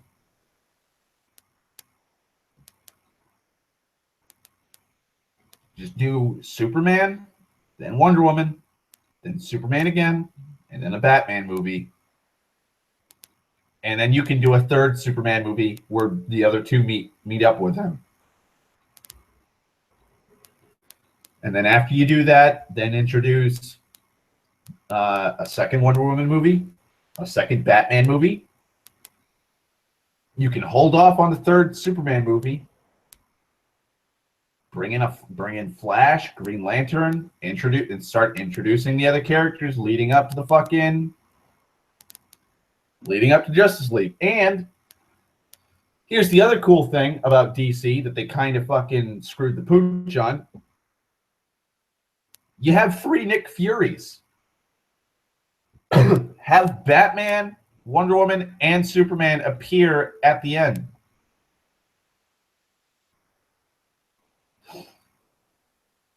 So, like, maybe in the Flash movie, Batman meets up with him. He's like, I'm assembling a team. And then just cut to black. And then, like, the Aquaman movie, like, have Wonder Woman come up to him, like, I'm assembling a team. Cut to black. Roll credits. Fucking Green Lantern's in space doing Green Lantern shit. And Superman flies up to him. He's like, I'm assembling a team. Cut to black. Show credits. Be like that.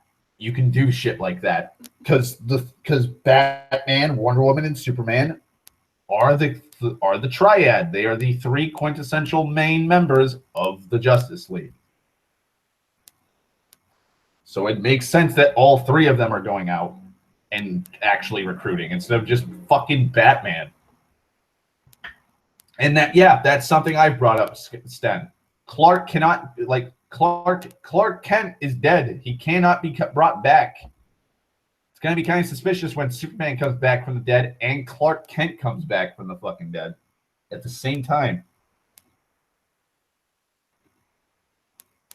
Unless they bring up, like, I don't know, if they bring up they try and pull an Iron Man and be like, I am Superman. I am Kal-El of the planet Krypton. And I am also Clark Kent of the Daily Planet from Kansas.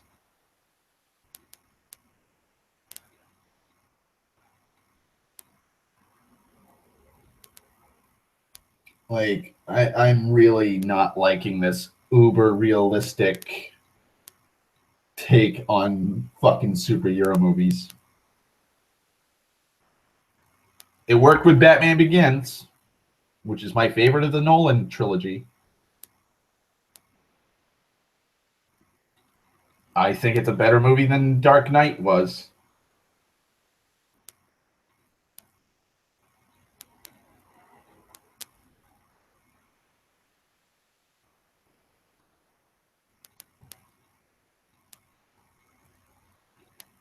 Like, you can bring up real world philosophical discussions and points. You can in a superhero movie or in a cinematic universe for superheroes. You can do that.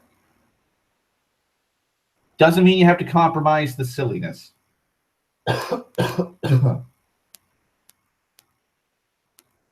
Like, do you really need to have Ayn Randian beliefs where Clark is sitting there as a boy after saving all of his middle school friends and classmates on a bus, and his father is bitching at him for doing it, and he goes, should I have let him die? And his father goes, I don't know, maybe.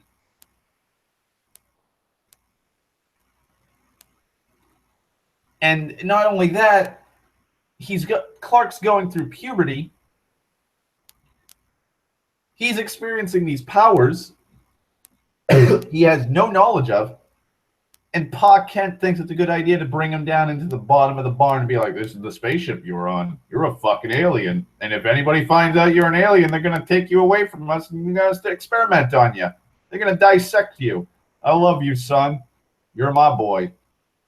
Like, what?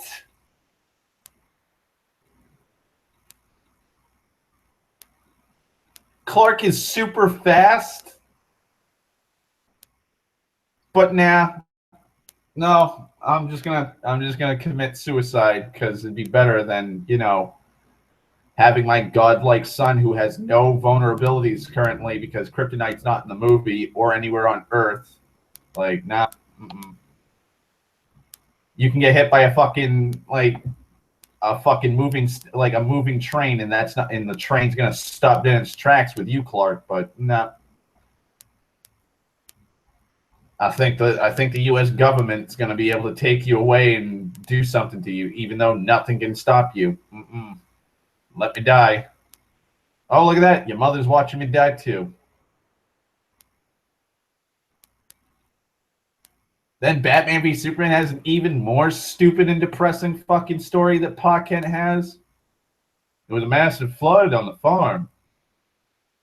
I helped divert it. Your grandma made me a hero cake to celebrate me saving the livestock and saving the family farm and the lives of the family. But I went to sleep after I ate my cake, and I could hear the horses screaming next door across the farm at the next door neighbor's farm because the water went in there and drowned all the horses. What's the fucking point of this? Like,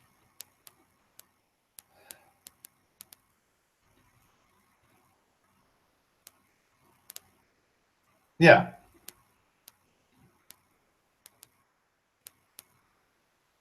Like, you do know, like, there's always a positive and a negative, right? Pa Kent.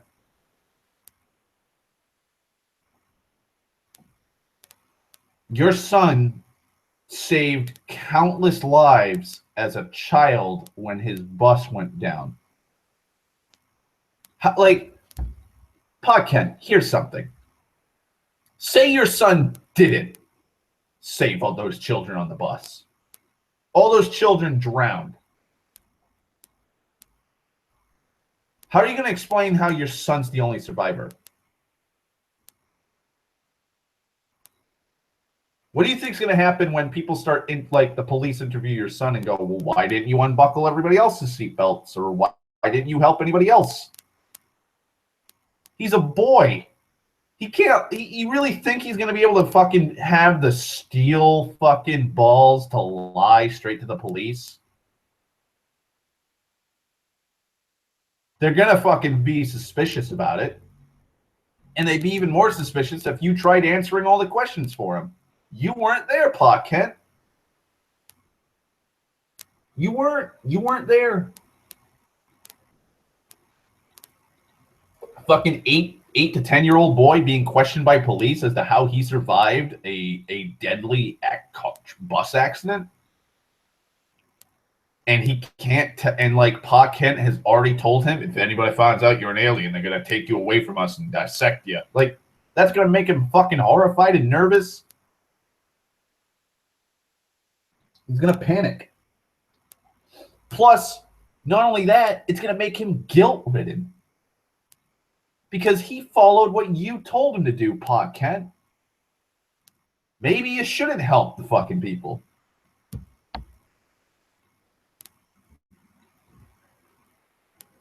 You're a worse father than Jor-El, and Jor-El is dead. He actually sacrificed his life and his wife's life to send their only child to another planet where he could live.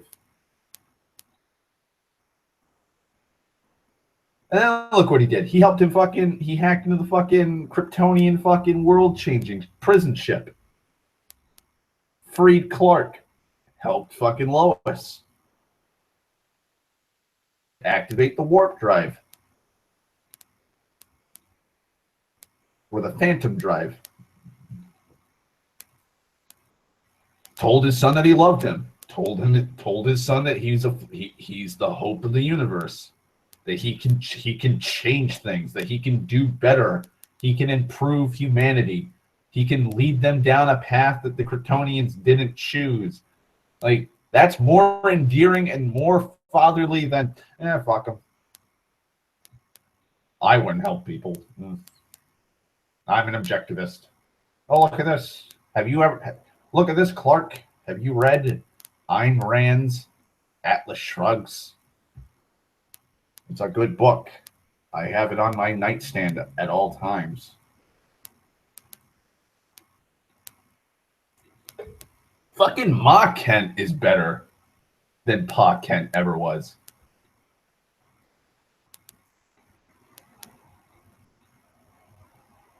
Until Batman v Superman. And then Batman v Superman kind of fucks her up where she's like, you don't owe this world a damn thing. What? You don't owe this world a damn thing. You do know that his father, his biological father and mother sent him here because this planet is habitable. It's hospitable.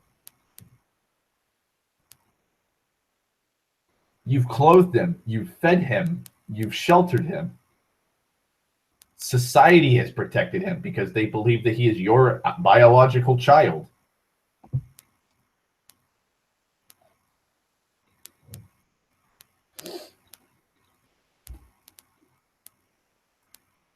You were imparting fucking actual wisdom, for God's sakes.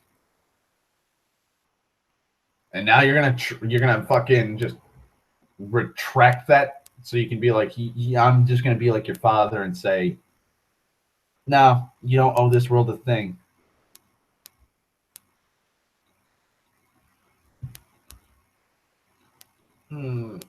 Why?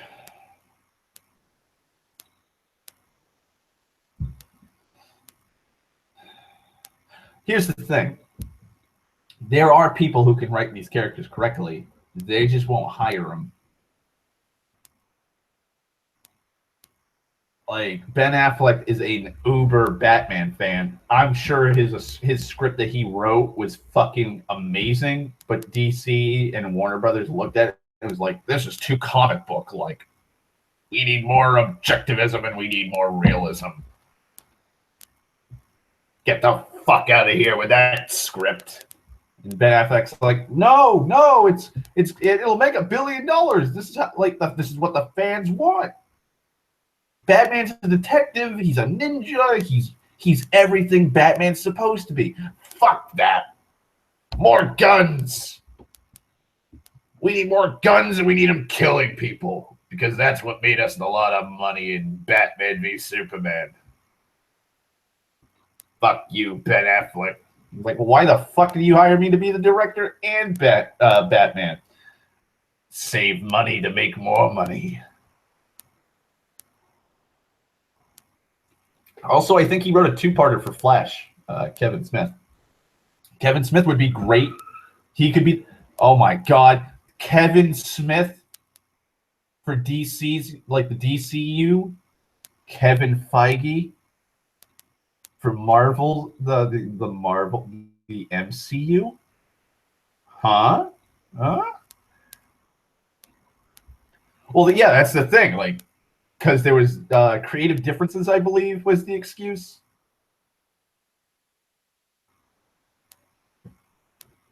But, like, poor Ben Affleck. He was so hyped to be Batman finally. He looked it. I actually enjoy a lot of the Batman scenes. Like, it'd be great, but just there's the two scenes I do not like with Batman in Batman v Superman is the Batmobile chase scene. A lot of it's just gratuitous. And the fight scene between Superman. Those are the two scenes I just don't like.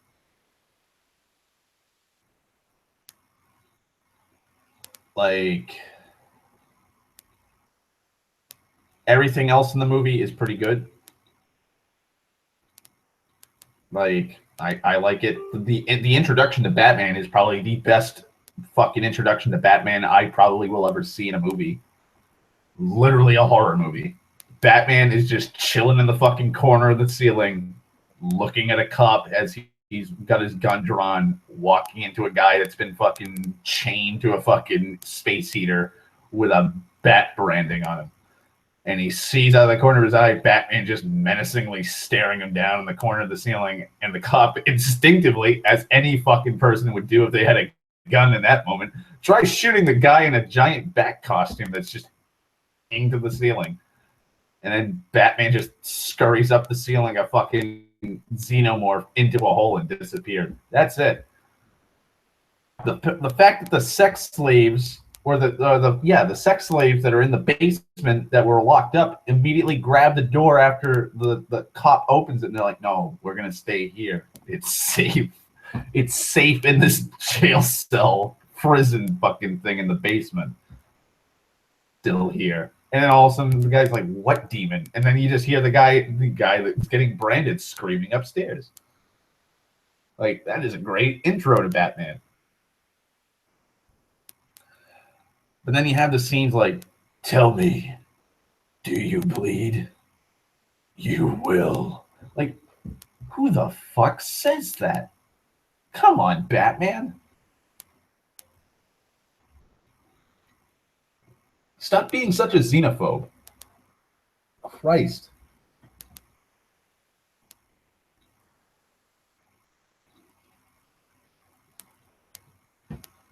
Just Christ.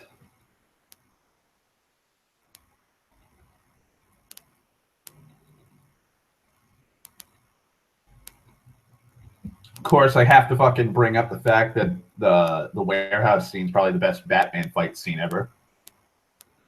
I mean, yeah, there's quite a few deaths in that scene.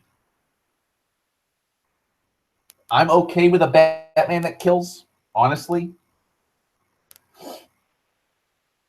It depends on the killing, though. Some level.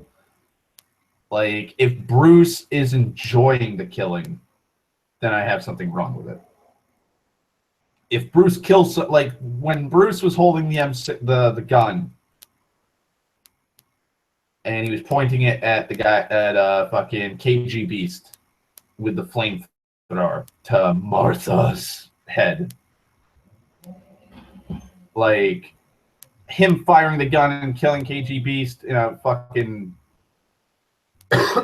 hellish fire, that's understandable. It was unavoidable. Exactly. Accidental or unavoidable. Like that is a completely unavoidable situation.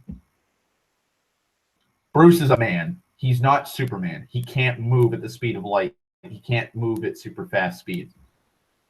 So him doing that, that's understandable. Like the guy who fucking stabbed him in the shoulder. Him pulling the fucking knife out and like planting it in his shoulder. Okay, understandable. You're pissed. Bruce is human. He's just a man. If I was Batman and I had spent 20 years fighting crime and a guy just planted a fucking 6-inch blade in my shoulder, goddamn right I'm going to plant it back in his shoulder because I'm pissed off that he just did that to me. Like, some of the fucking attack, like some of the fucking things he did to the crew, I honestly don't think they're dead. I think they're horribly fucking crippled. Like the guy he threw into a wall. No, the guy that he threw the box at. That guy might be dead. there was some blood on the fucking wall. The guy threw into a wall, and it like the concrete shattered. Yeah, guy's probably got a broken spine, but he's probably alive still. He's gonna be paralyzed from the waist down or the neck down, but hey, still alive. See, I can see Batman bending the rules, like his rule, like the rule of not use of no guns, like when it comes to unavoidable situations. The KGB scenario, I can understand Bruce using the gun. It was right there. He had to disarm the guy that had the fucking gun in the first place. So the situation he was in was the best fucking outcome. Him running around with handguns or machine guns on his fucking vehicles, yeah. Yeah. I know he might be using guns that are aliens.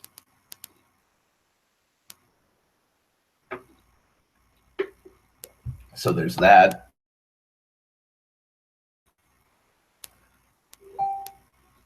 Oh boy. I got a message.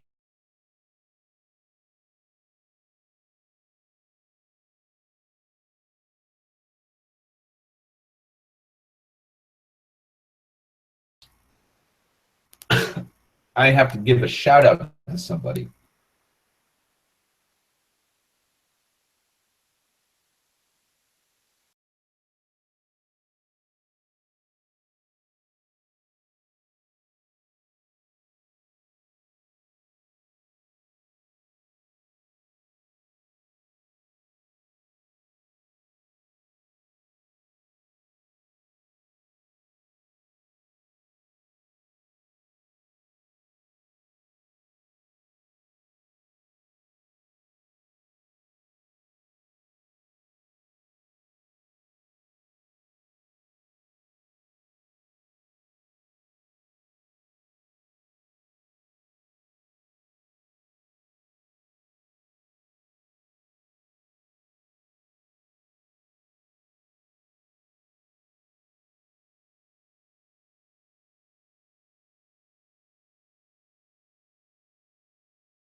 Okay, I'm back.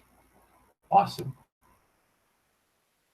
Oh, this internet sometimes makes me want to fucking bash it in with a fucking wrench. But so my friend Byron has made a new Tamalarian Tales story. And oh god. I believe it's a page. Let me check the link. Because he had sent me the link last night or early this morning on Books for a Buck. Called Strange Camp Fellows, name of the book.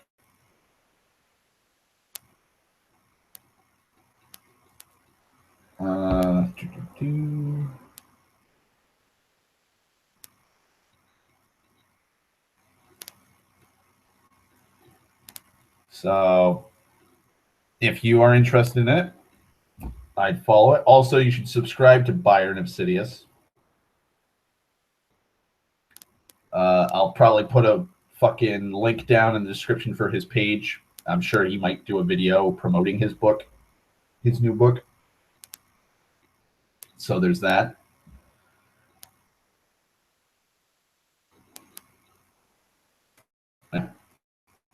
I'm happy to see that Byron's working on his stuff. Writing. Good on you, Byron. If you listen to my streams, which I don't know if you do, probably not, because I'm just any goddamn views. But if you do, Good on you, Byron. I'm proud of you. Yeah, it's been a while since I've heard from him too. I think the last time I talked to him was January. I know he's not in. He's in our Skype group, but he doesn't say anything, which is a shame. I actually sent him a friend's request on Skype, but I haven't gotten back.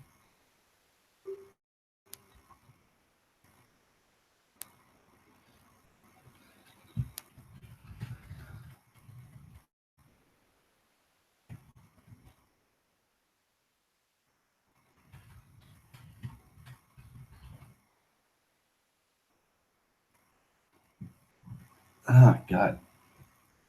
Fucking Mike's Hard Lemonades suck. I don't know why I keep drinking it, though. Probably because I got nothing else and I'm too lazy to fucking go to the store. This is actually the first time I've had alcohol in a long time.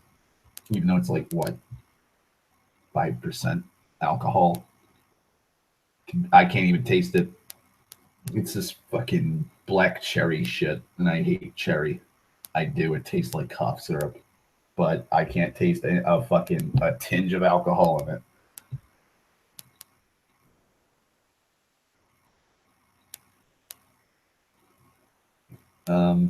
Let's see.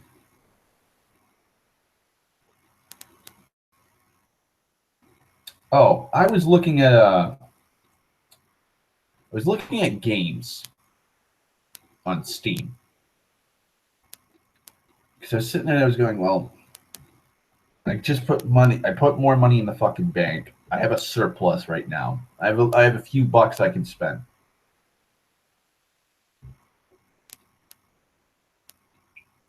I have a few bucks that I can spend. I don't know what the fuck I can spend it on. What could I do? So I was going around thinking, and so I started looking up fucking shit that I can get on my wish list. And there's too many games. There's too many games on Steam that I have a passing interest on, but I really just don't want. Like, I wouldn't drop that amount of money for the game to play that I probably wouldn't play a lot of or that much. That makes sense. So, like, I don't know. Like Dawn of War 3. I'll bring up Dawn of War 3 because that's a pretty good example. Dawn of War 3, I'm a fan of Dawn of War 1. I have all the expansions for it. I bought that for... Oh, God, I bought that as a hard copy, for God's sakes. That's how old it is. But play it nonstop. Whenever I'm in a 40K kick and I want to play Dawn of War, I'll play Dawn of War. Dawn of War 2, I didn't buy. I haven't gotten around to buying it yet. But it's got most of the races in it.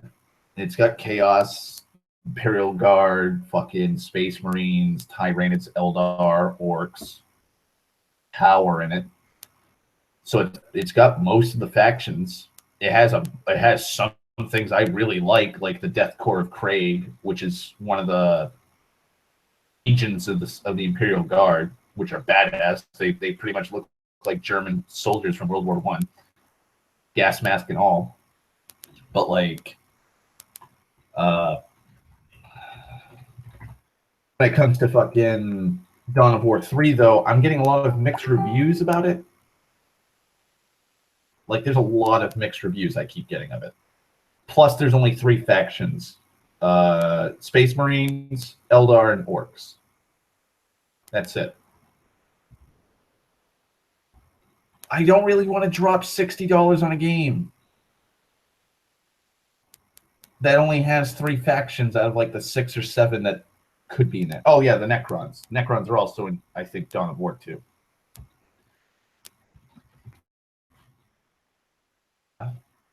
Fucking, I don't want to drop $60 on that.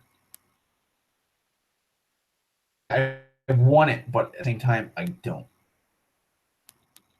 Because it's like, why? Why would I do something like that? Why would I do something like that? That's just gonna suck. Fuck. Let me open up my wish list.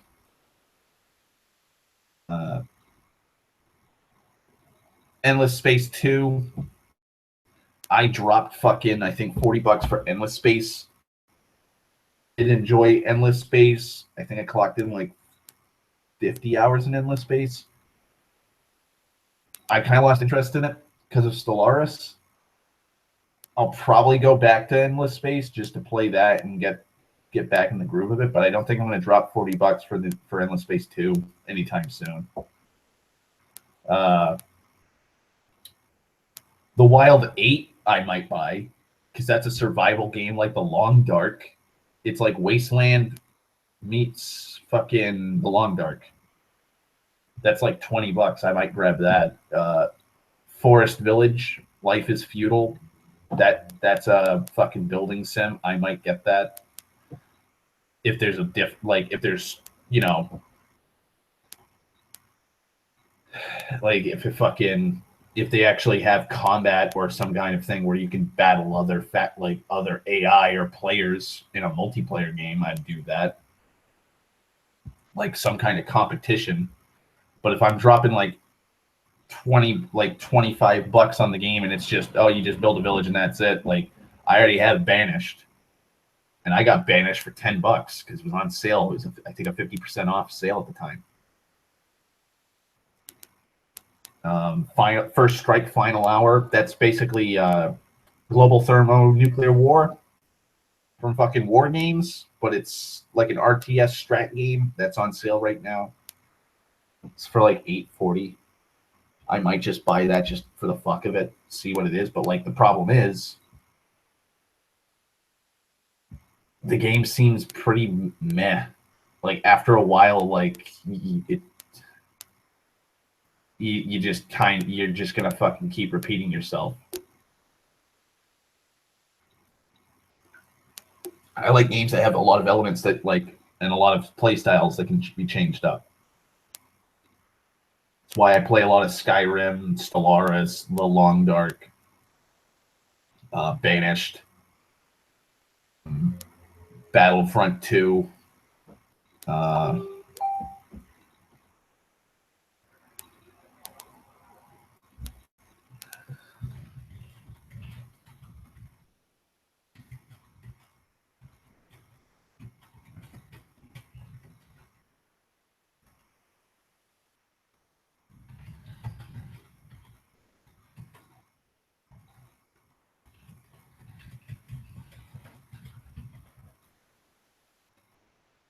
But I have Age of Empires HD 2. I haven't played that in God knows how long. Probably because like I played so much of it before that game came out on Steam that it's just kind of repeating itself again. Then there's the whole KOTOR and KOTOR 2. Like I love me KOTOR 2. It's my baby. It's one of my favorite games. I can't repeat myself in that game though. I burn myself out on that game.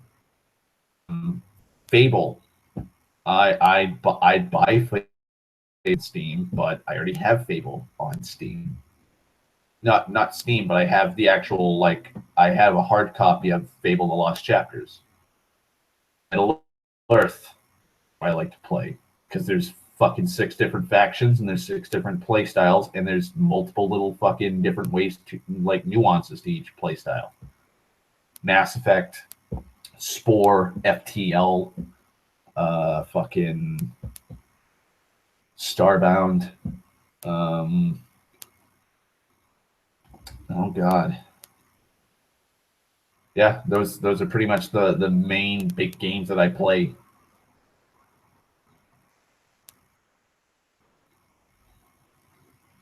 Oh, that'd be pretty nice then. I remember playing with Frank a few times. And I think Shadow and Dan. We played against I think it was like a 12-player map. I forget how large the maps can get with the HD expand update, but it was like a 12-player map. It was me, Dan, and Frank and Shadow, I think, and we played. The four of us worked together against eight medium or hard AI bots.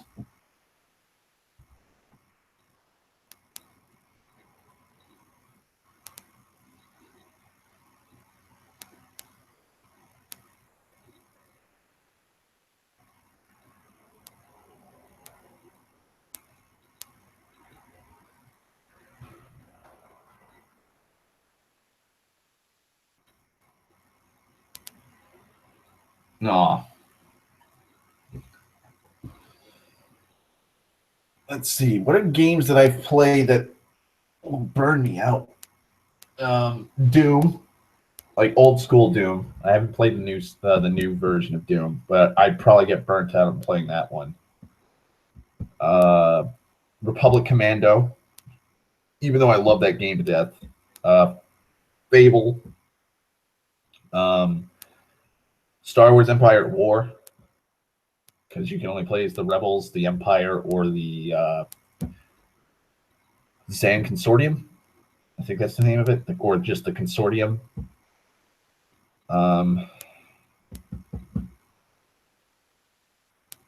Fuck. What else? What else? First and second KOTOR.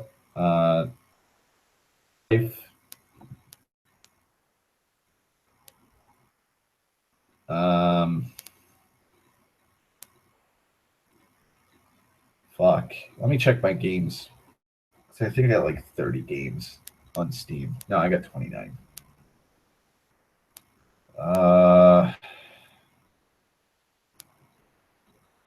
Payday the Heist. Toy Soldiers. Yeah. Surprisingly, a fair amount of the games I play, I don't really get burnt out on. The Flame and the Flood, I have yet to play. I have to install that, actually. I got that back in fucking April. So I'm going to have to play that, because that looks like a fun game. So there's that. I also have to finish my playthrough of fucking Skyrim. I haven't beaten Dragonborn yet, but I'm going to. I only have 15 more achievements to unlock, and they're all mostly Dragonborn. Escape from jail is one. Adopted child giving at the end. Fucking then there's the 3 Dark Brotherhood fucking quest lines. I can knock those out because I have an actual save before I write in the shack where I could choose between the Dark Brotherhood or not, because I was like, I might do that. I might do the Dark Brotherhood for once. You know what? I might get a Dark Souls outfit as a mod for that. That'd be pretty cool. But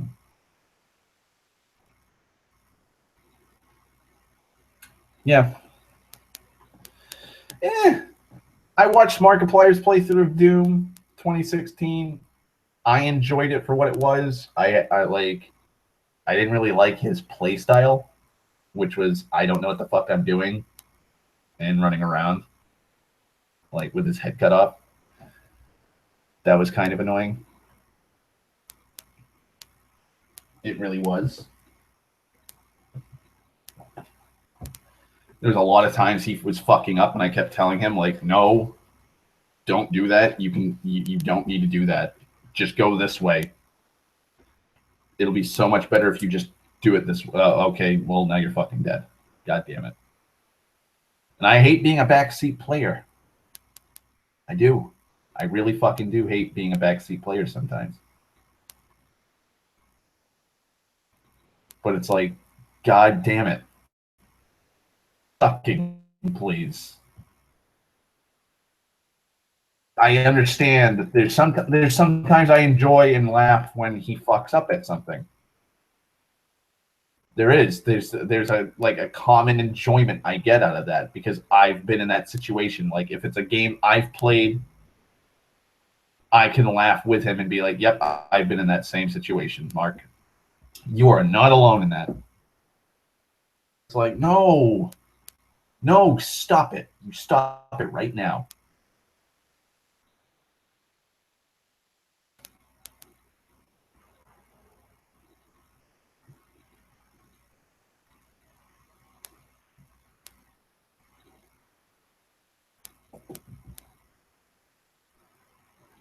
Hey, let's see.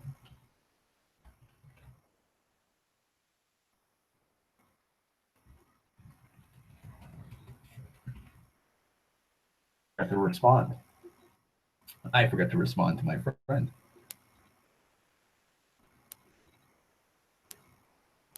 I've had to be the one with few people on Twitch to a few people on. Yeah, yep.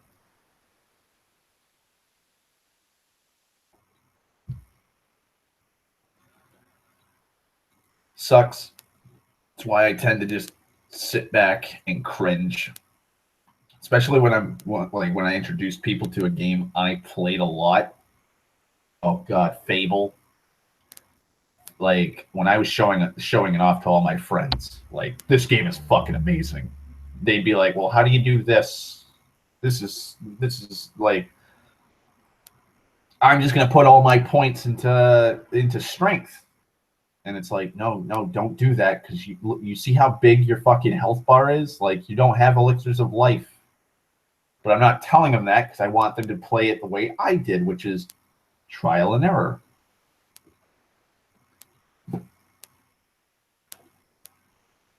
Like, there's been times where I've played like competitive Super Mario 3, Mario Brothers 3 on the SNES with friends,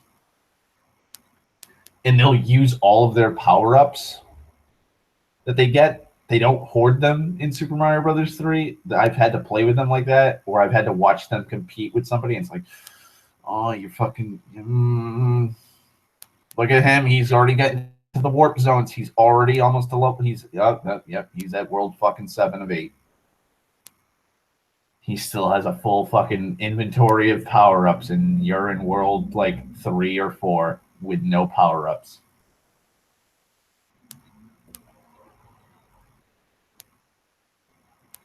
And it's just cringy.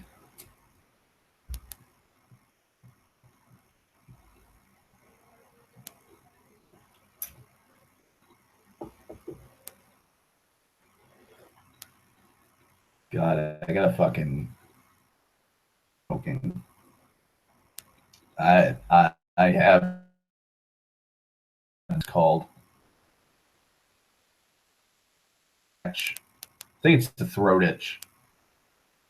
I have a picture somewhere from fucking Tumblr sanity that is like the 1950s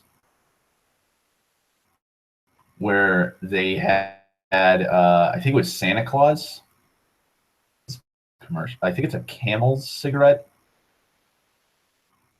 I forget what it's a brand of cigarette, and Santa Claus is like, "Get this for your father or your husband or a man in your life.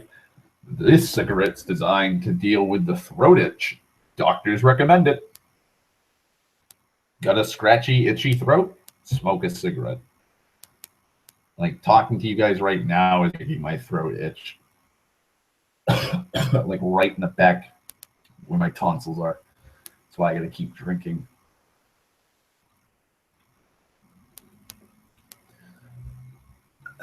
It depends on how lost they are for me.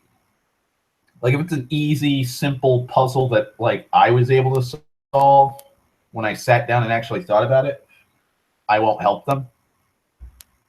I won't. But if it's something that's like fucking obscure or esoteric and I actually had to have a walkthrough or ask somebody for help, I'll immediately be like, just do that. And they'll be like, wait, what? I'm like, yeah, like this fucking they don't give you any fucking clues for this puzzle. And we'll just talk about how stupid it is that they didn't give us a fucking hint at all. But if it's something like, oh, you gotta push that button and then you have to slide under that fucking gate before it closes because the button activates that, then yeah, I'm just gonna let them fucking figure it out themselves because it's like that's part of the game, like a Zelda game.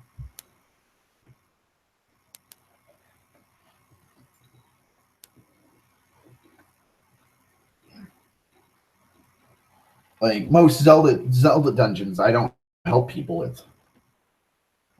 They're pretty self-explanatory. But if it's something like the Bigoron quest line, then yeah. If it's the Bigoron sword quest line and they're like, wait, what? Where the fuck do I have to go? Then I'll help them out on that. Because there's a lot of fucking steps to getting the Bigoron sword, or Bigoron, or Big Goron sword.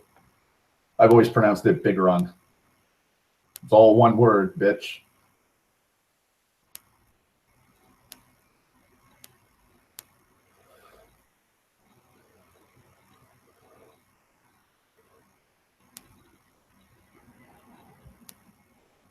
Yeah, like I've seen some people complaining about some Breath of the Wild puzzles, and I guess the shrines or whatever, or just the one of the or in the 4 main dungeons.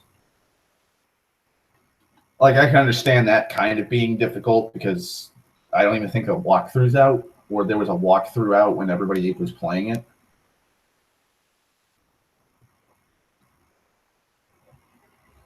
I honestly think that game should not have a walkthrough. Like the Switch is an online fucking game console. Like the me fucking marketplace or whatever, and talk to people. Like get people to actually talk with each other and problem solve like they did with the original Legend of Zelda. That's why the game was so esoteric.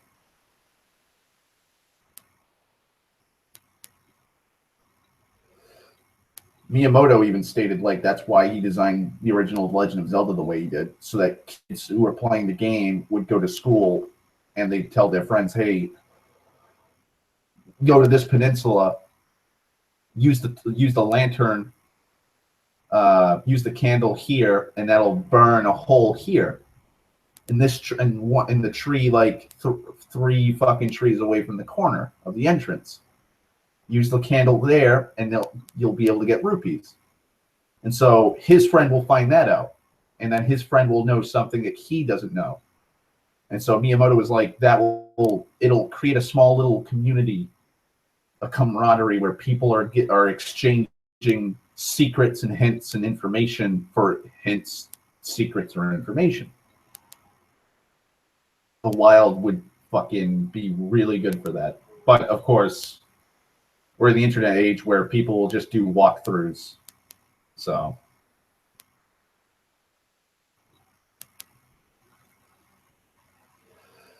kind of ruins the mystique in actually like exploring for yourself.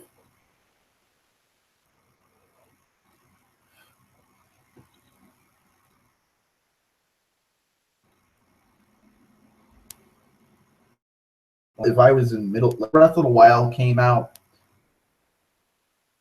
ago, and it was the game that we got to the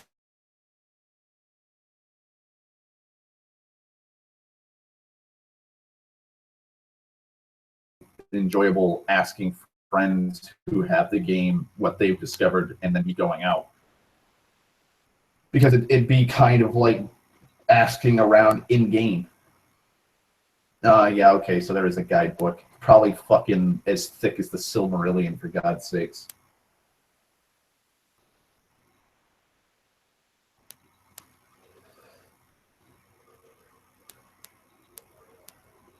There's like 1,000 Korok seeds, for God's sake, so that's a long fucking list of walkthroughs as to where and how to get all those seeds.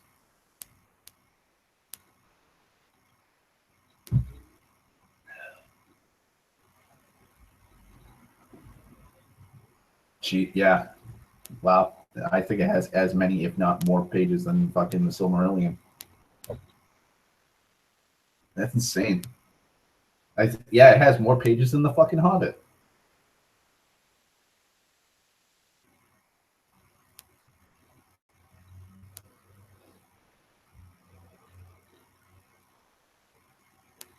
Oh, okay. It's on the map they give you. Well, that's good at least.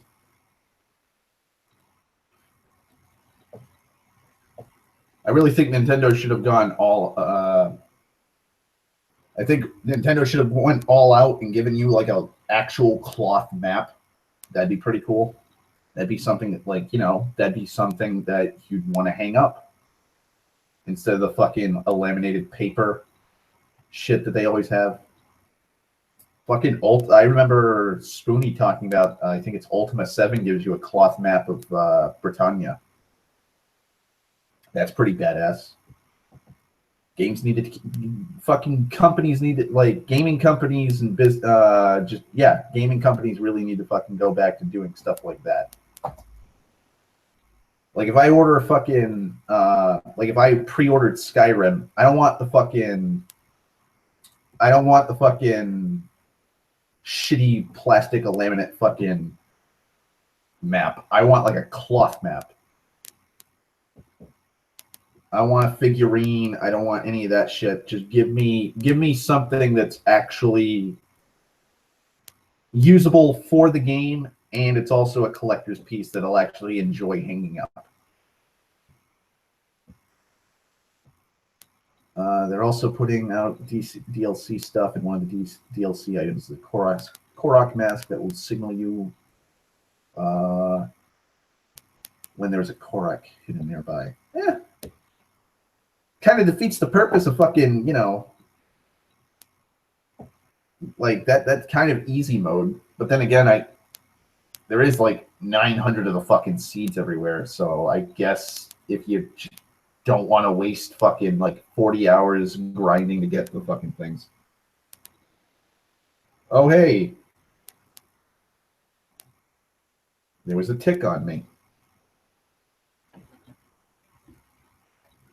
Lovely.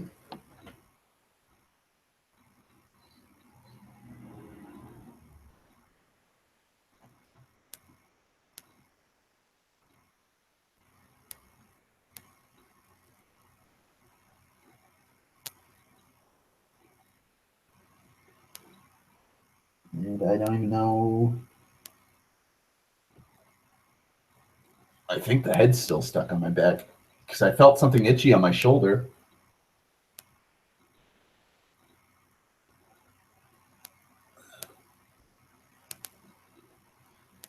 Oh, well.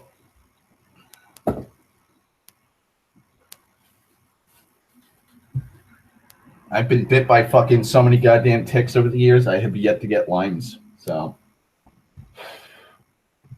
maybe I'm immune. Maybe that's my superpower. Immunity to Lyme's disease.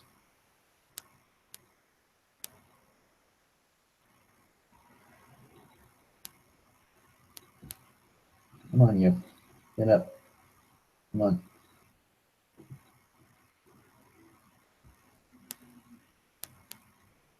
There we go. 6 people dead from the attack on London Bridge. The 3 attackers are also dead. I saw something about fucking an attack on the London Bridge.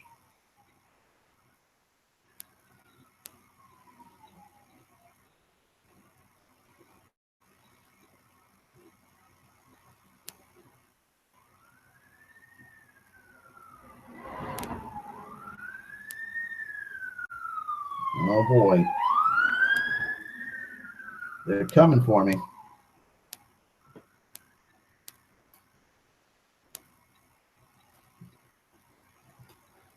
Like always. They rammed into people with a van, got out and attacked a restaurant. Fucking Christ. That reminds me of the fucking oh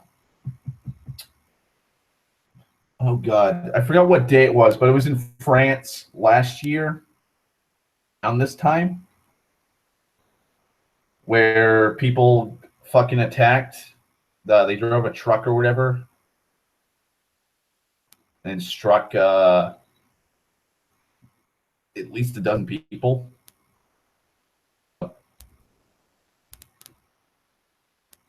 And like the guy had hijacked the fucking trucker van or whatever.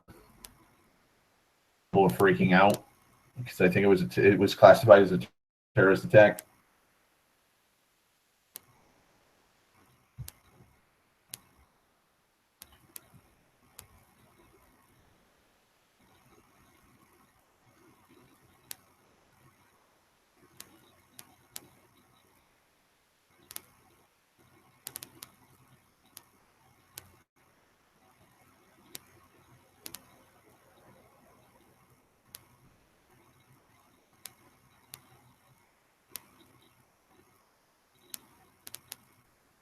Let's see.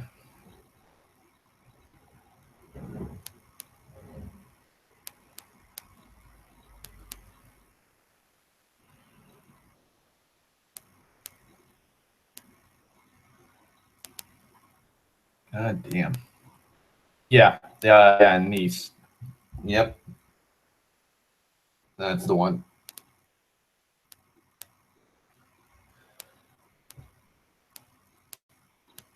Pretty fucked up.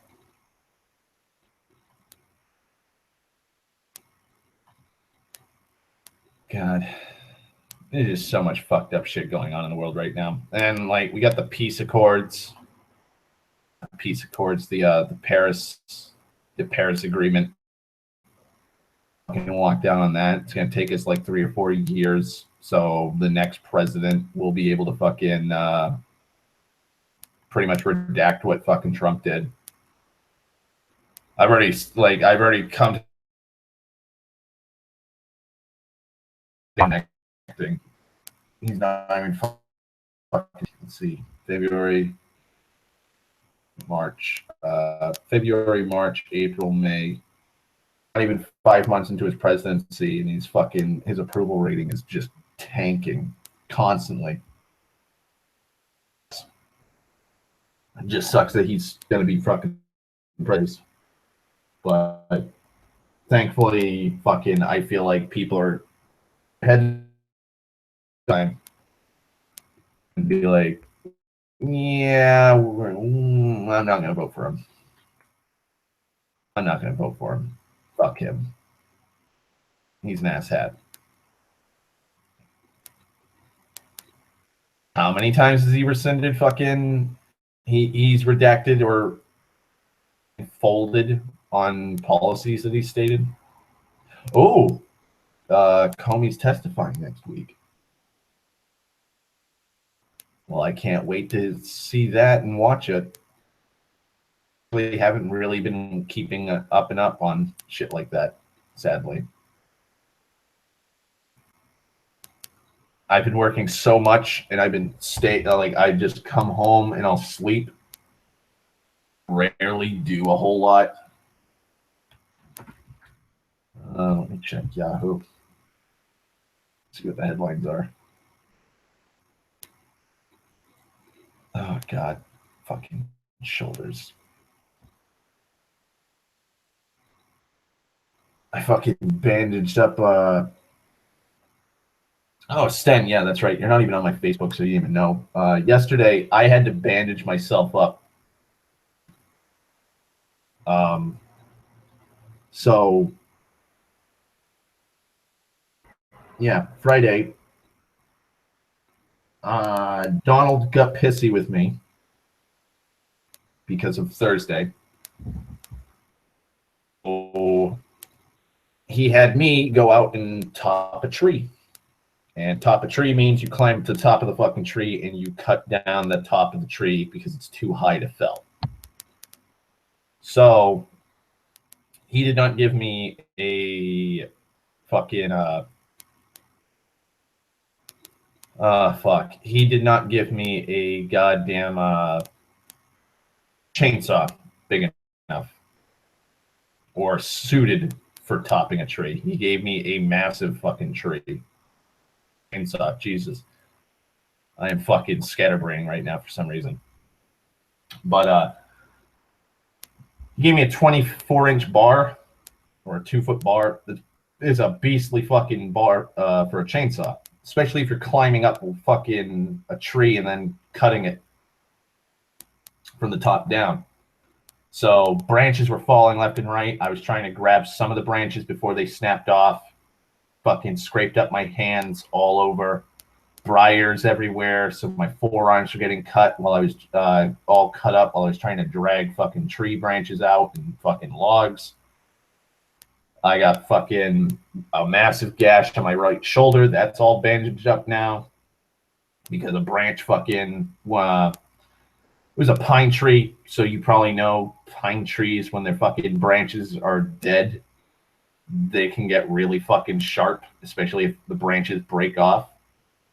So you had the little nub on the branch. Basically one of those little sharp fucking nubs just gashed my fucking right shoulder open. So I had to bandage that when I came home, bandage my forearms up, my thigh. I was actually thankfully wearing one of my old ass pairs of pants for work that day I bought. So I have a gash on my left thigh that's bandaged up. Fucking palms I had to wrap up my palms because they're all scraped up. So I'm a fucking wreck, but hey, that's the fucking that's tree jobs for you. That's logging. Logging can be serious business.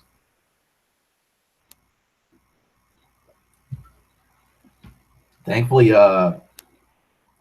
forearms and my hands will be fine in a few days. Like probably around Tuesday, I'll just take the bandages off. Like I take them off and clean them and air them out and stuff, but they'll be all fucking tip top. It's just the shoulder fucking. It's the gash in my leg and fucking shoulder I'm gonna have to deal with. Like if it was on the front of my shoulder, it'd be better because then I can actually look at it and fucking take care of it easier. But it's way in the fucking back, so I have to I fucking hate when shit's on my back because I can't fucking look at it or I take care of it properly.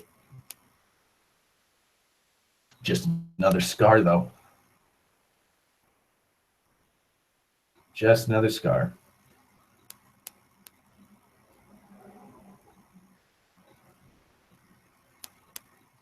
Let's see.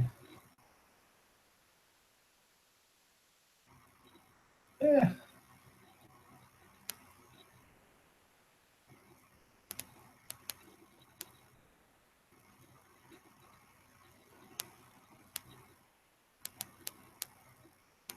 Let's see. British Prime Minister Theresa May confirms the incidents are, quote, being treated as a potential act of terrorism.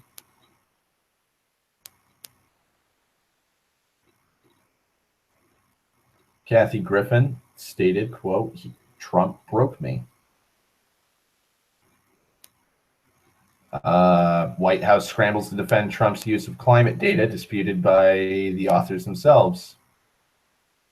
MIT scientists say that Trump badly misunderstood their study, but EPA Administrator Scott Pruitt says other studies back up the president's position.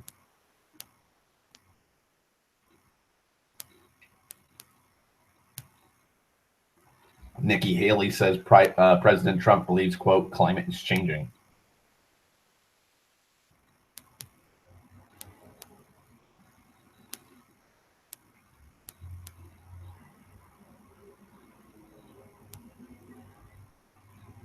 Tim Kaine claims Trump is pulling out of the Paris Accord because he's, quote, jealous of Obama accomplishments. Yeah, I believe it.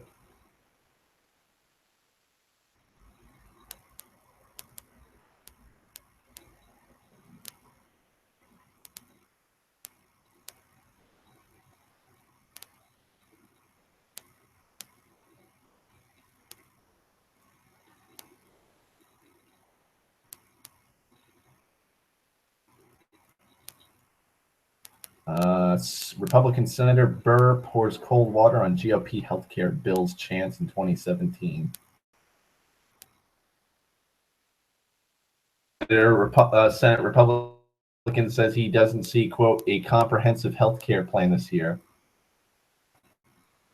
So you mean Obamacare lives for rides again for another year?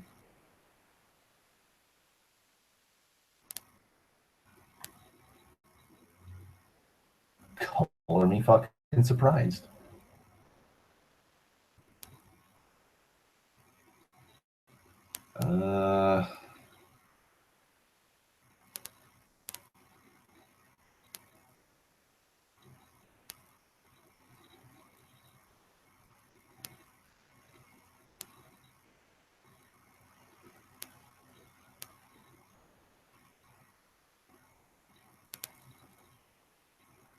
Yeah, basically,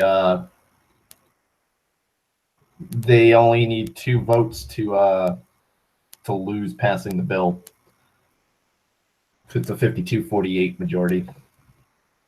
So if 2 Republicans are like, nah, no, not feeling it, then well, it ain't going through. They need 50 votes needed to push the healthcare bill through the Senate. Mitch McConnell last month said he was uncertain that that'd go through. So, yeah, yep, that also. Yep, exactly. The Republican agenda is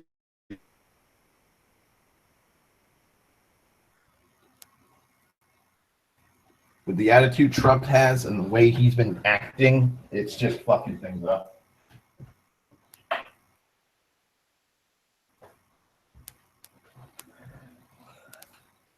So,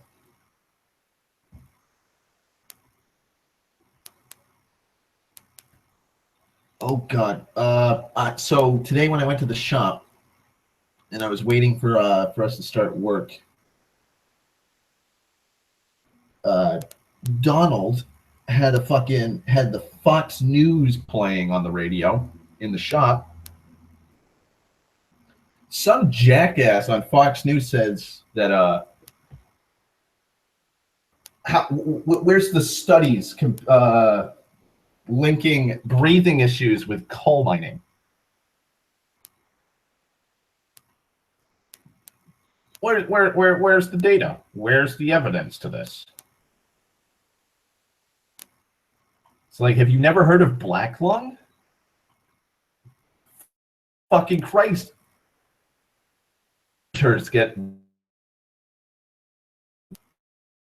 That's a thing.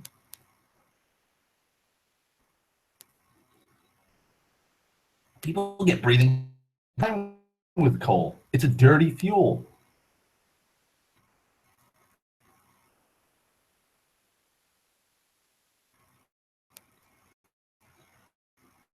Like,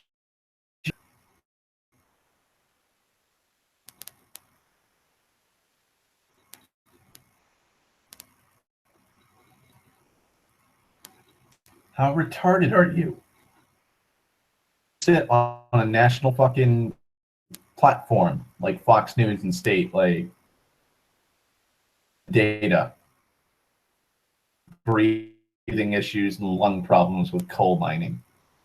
What about this shit since we've been mining coal, since we've been using coal?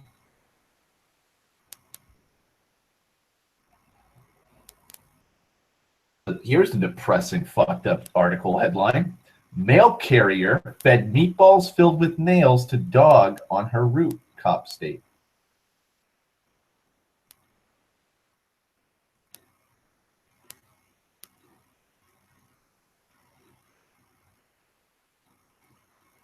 The White House confirms it is considering stopping James Comey from testifying.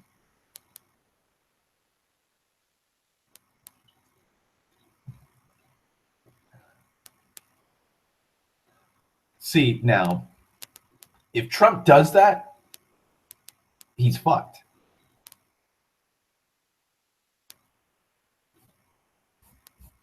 That's the thing. Trump needs to fucking kind of get his head screwed on right.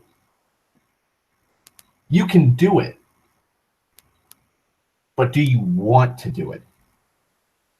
And are you willing to take and accept the fallout of doing that? Why are you going to do it? Why are you going to prevent Comey from testifying? If you're innocent, Trump, the Senate, like this investigation is going to take a long fucking in time. So they are going to do so if he testifies and it's false information and they go into it and they're like, there's no evidence whatsoever backing what your claims, Mr. Comey, you're off the you're clean with Comey. But if he has shit on you, why, and you're worried that he's going to fucking reveal that to the Senate hearing, why block him? That's going to make it more like, if you block, no matter why, if you're innocent or not, blocking him is going to make you look guilty. You're panicking. Like, you are fucked, Trump. Don't do it. I'm telling you, don't do it. Yeah. Yeah, I saw that too. Fucking Elon Musk and the CEOs are pulling out because of it. They can't do anything to stop him. That's what I saw in a news report. They can't stop him. His testimony isn't protected by executive privilege. Apparently, from the articles I'm seeing,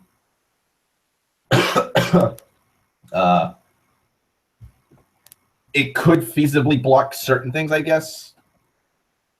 But then again, who the fuck knows? Trump might just be talking about, again, he like, because he doesn't understand things. Oh, well, since I have executive orders, I can just order everything and it will just happen. Like the travel ban. So he might be thinking, well, executive privilege. And it's like, well, that does not apply in this circumstance, Mr. President. And he's like, it should. But you're wrong. You're just wrong.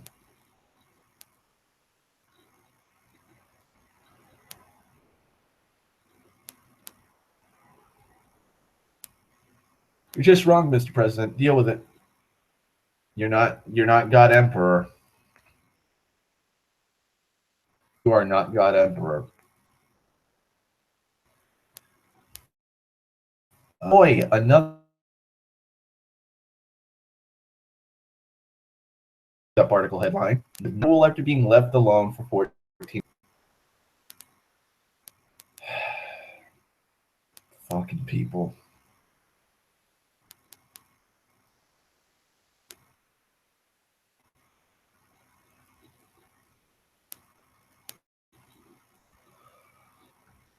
Jesus Christ.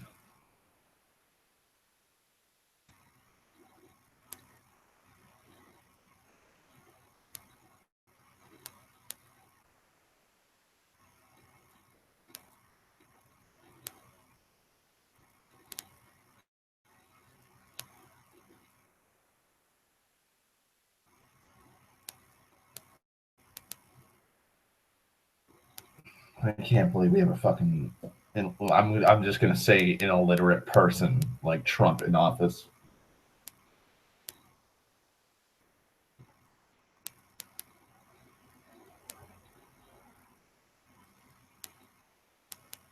Yeah, it's been a while since I've actually looked at the news. Like, the biggest news story I've been hearing about all week was the fucking Paris Accords. We're gonna pull out or not. I knew we were gonna pull out. Trump's not gonna fucking keep us in.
Oh yeah.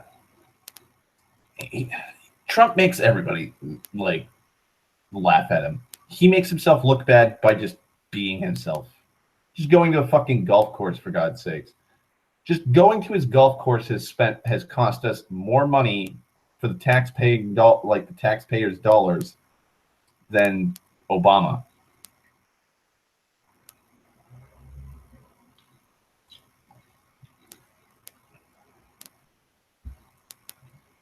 Yeah, like he acts like a spoiled child when he comes at like the United States is like his playpen. And when he finally somehow is able to lock the fucking playpen gate and gets out, he fucking shits all over the place and makes a big fucking temper tantrum in front of the neighborhood. And so his parents need to rush out and grab him and bring him back into the house and put him in his playpen before like he embarrasses them even more.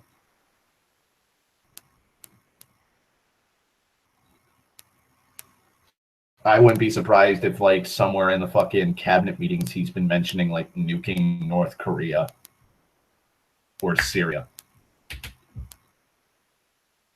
Like, Paul Zigo, I'm not sure if you watch Paul Zigo, but Paul Zigo was bringing up a pretty funny thing that probably is true. Where Trump is sitting there with his generals and advisors, and he's talking like, I want to drop a nuke on Syria. And they're like, Mr. President, we can't do that. That'll cause a full-scale nuclear war. Well, I want to drop something powerful, something big, something destructive. It's going to be huge. What's the biggest bomb we got? Well, it's the nuke. Well, then drop it. Well, we can't. And what's the second biggest? We have a Moab. Drop it. Okay.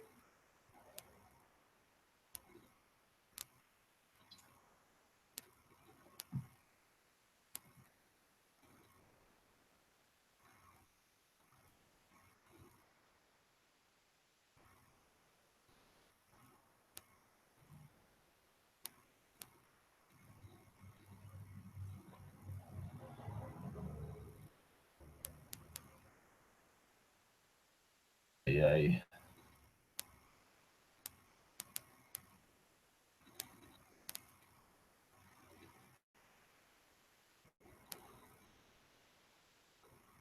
World's going down the shitter. League. We gotta go with we gotta be part of the big league. I think so too. I think I'll be happy when Trump leaves. I mean, here all the damn. No, we're gonna have PTSD for a while. I feel like a lot of the government and the majority of the people in this country are going to be that another Trump will appear, woodworks, and fuck shit up again. I have a feeling like that'll be something. But I think we'll be able to move on after that. For it. I'm sure there's fucking people that are pessimistic still about it, but like the travel ban's still not active. Healthcare, the Obamacare is still going all year. Like we've got that stupid fucking Betsy DeVos shit going on with where she wants to like loans and payment plans cut nationwide.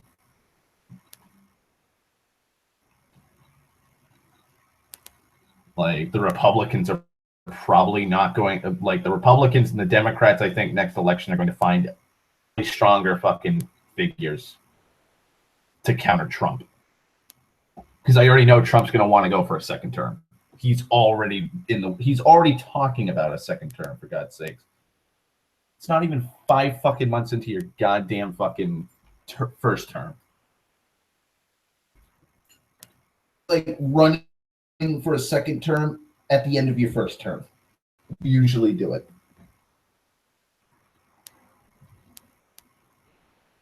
Matter of fact, don't even fucking worry about it for a while, Trump. Don't even worry about it.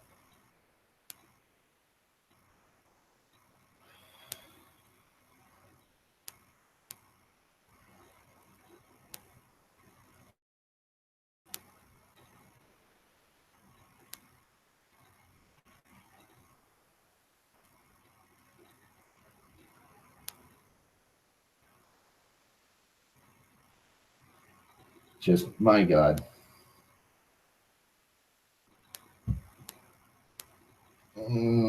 Fuck.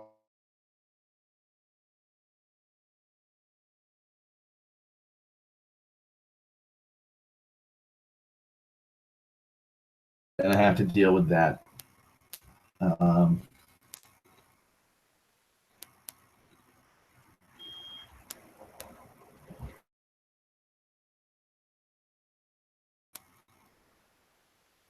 Give me a second.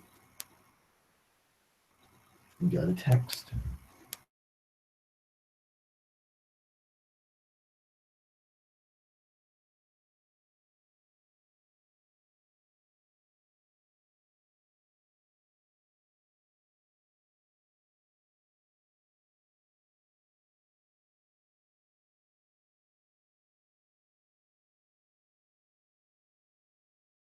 So I can't sleep on my right side.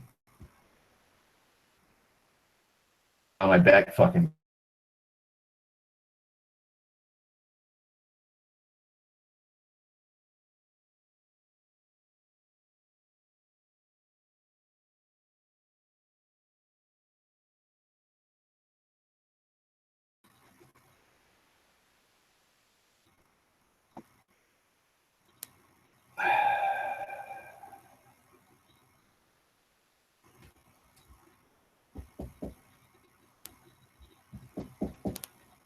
Come on, internet.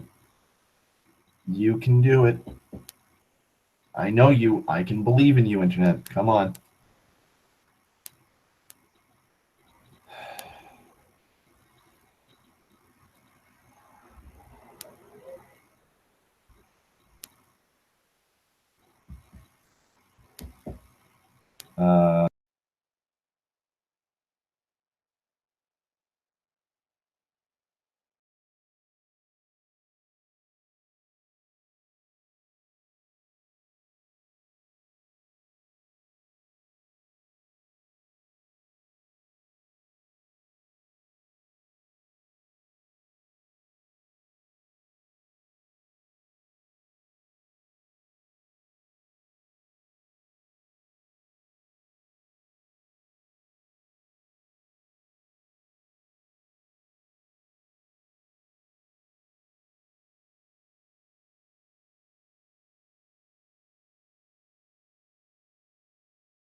Okay. There we go. Also, for some reason, my icon. Okay, now my icon popped up on Google Hangouts. Jesus fucking Christ, internet. First and foremost, yes, Stan, I agree with everything you said. Republicans are the special snowflakes. Let's be honest. They completely keep saying all fucking liberals are special snowflakes. And trust me, there's a lot of special snowflakes in liberals too. A lot of special snowflakes on both. But you pot calling the kettle black. Like when you win, you still bitch because it's not going your way. A lot of I don't see a lot of Democrats doing that. And I mean like the politicians. They just keep fucking trying. They keep trying. But you'll see fucking I hardly see a Democrat on like CNN or Fox News or CBS or any of those news shows. It's always Republicans because Republicans are always fucking bitching.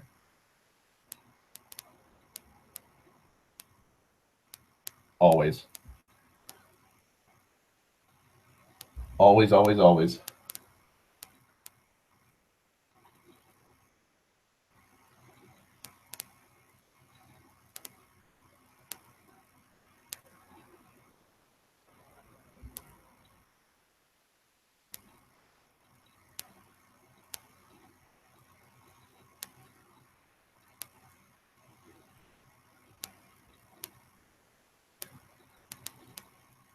Well, every so often, but it's not as prevalent as the Republicans. That's the thing.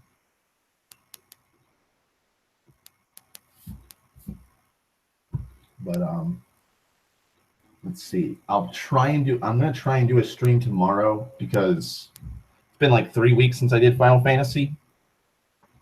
Shows you how busy I've been. Tiring it is working.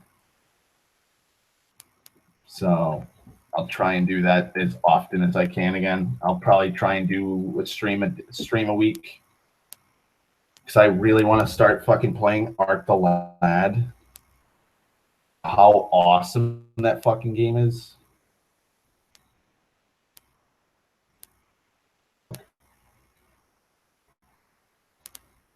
God damn.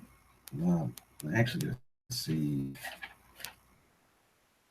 Yeah. 2 months into work. It's not that bad. I'm still waiting for applications to go through. I'll probably call some of them tomorrow. I wasn't fucking available all day. I worked till fucking 2 or 1 o'clock, 1:30, and I came back at 2:30, and I fell asleep. Oh, really? That's something you don't see every day. That's not something I see fucking people streaming, let alone talking about. Hardly ever hear anybody bring up like, hey, Art the Lad 2. I'ma play that. Like, it's obscure. Even the anime is obscure. More people know about the anime than they do about the video game. Because the anime is Anime is kind of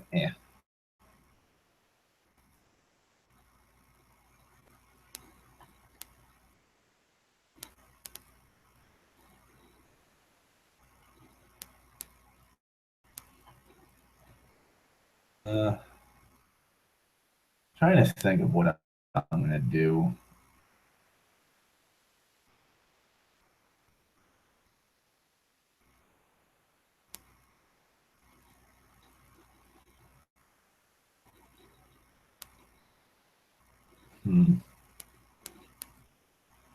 I'll probably just get some sleep. I'll probably I have a few watch later videos that I have to like watch. Yeah, watch later videos I have in my fucking playlist. Just rest with some. If they message me on Facebook, or I pass out, and then I'll actually sit down in a game or two.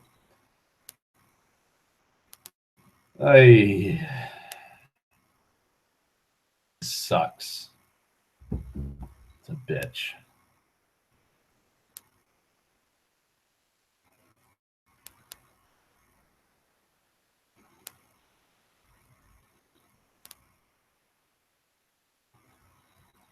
Let's see.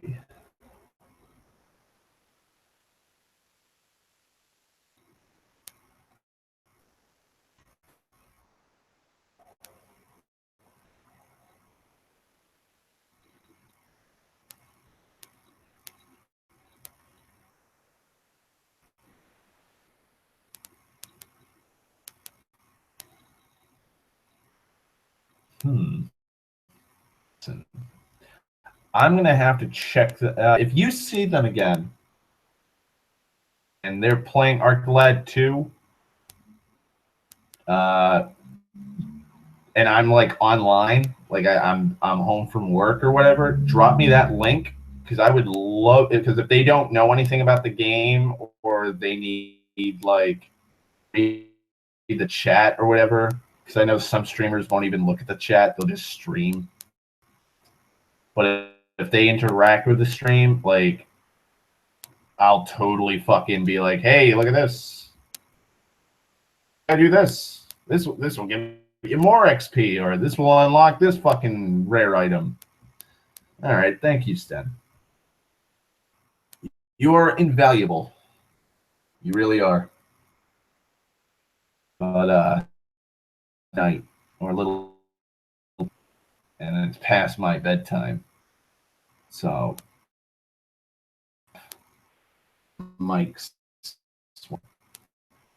So thank you, Sten, here for a couple hours.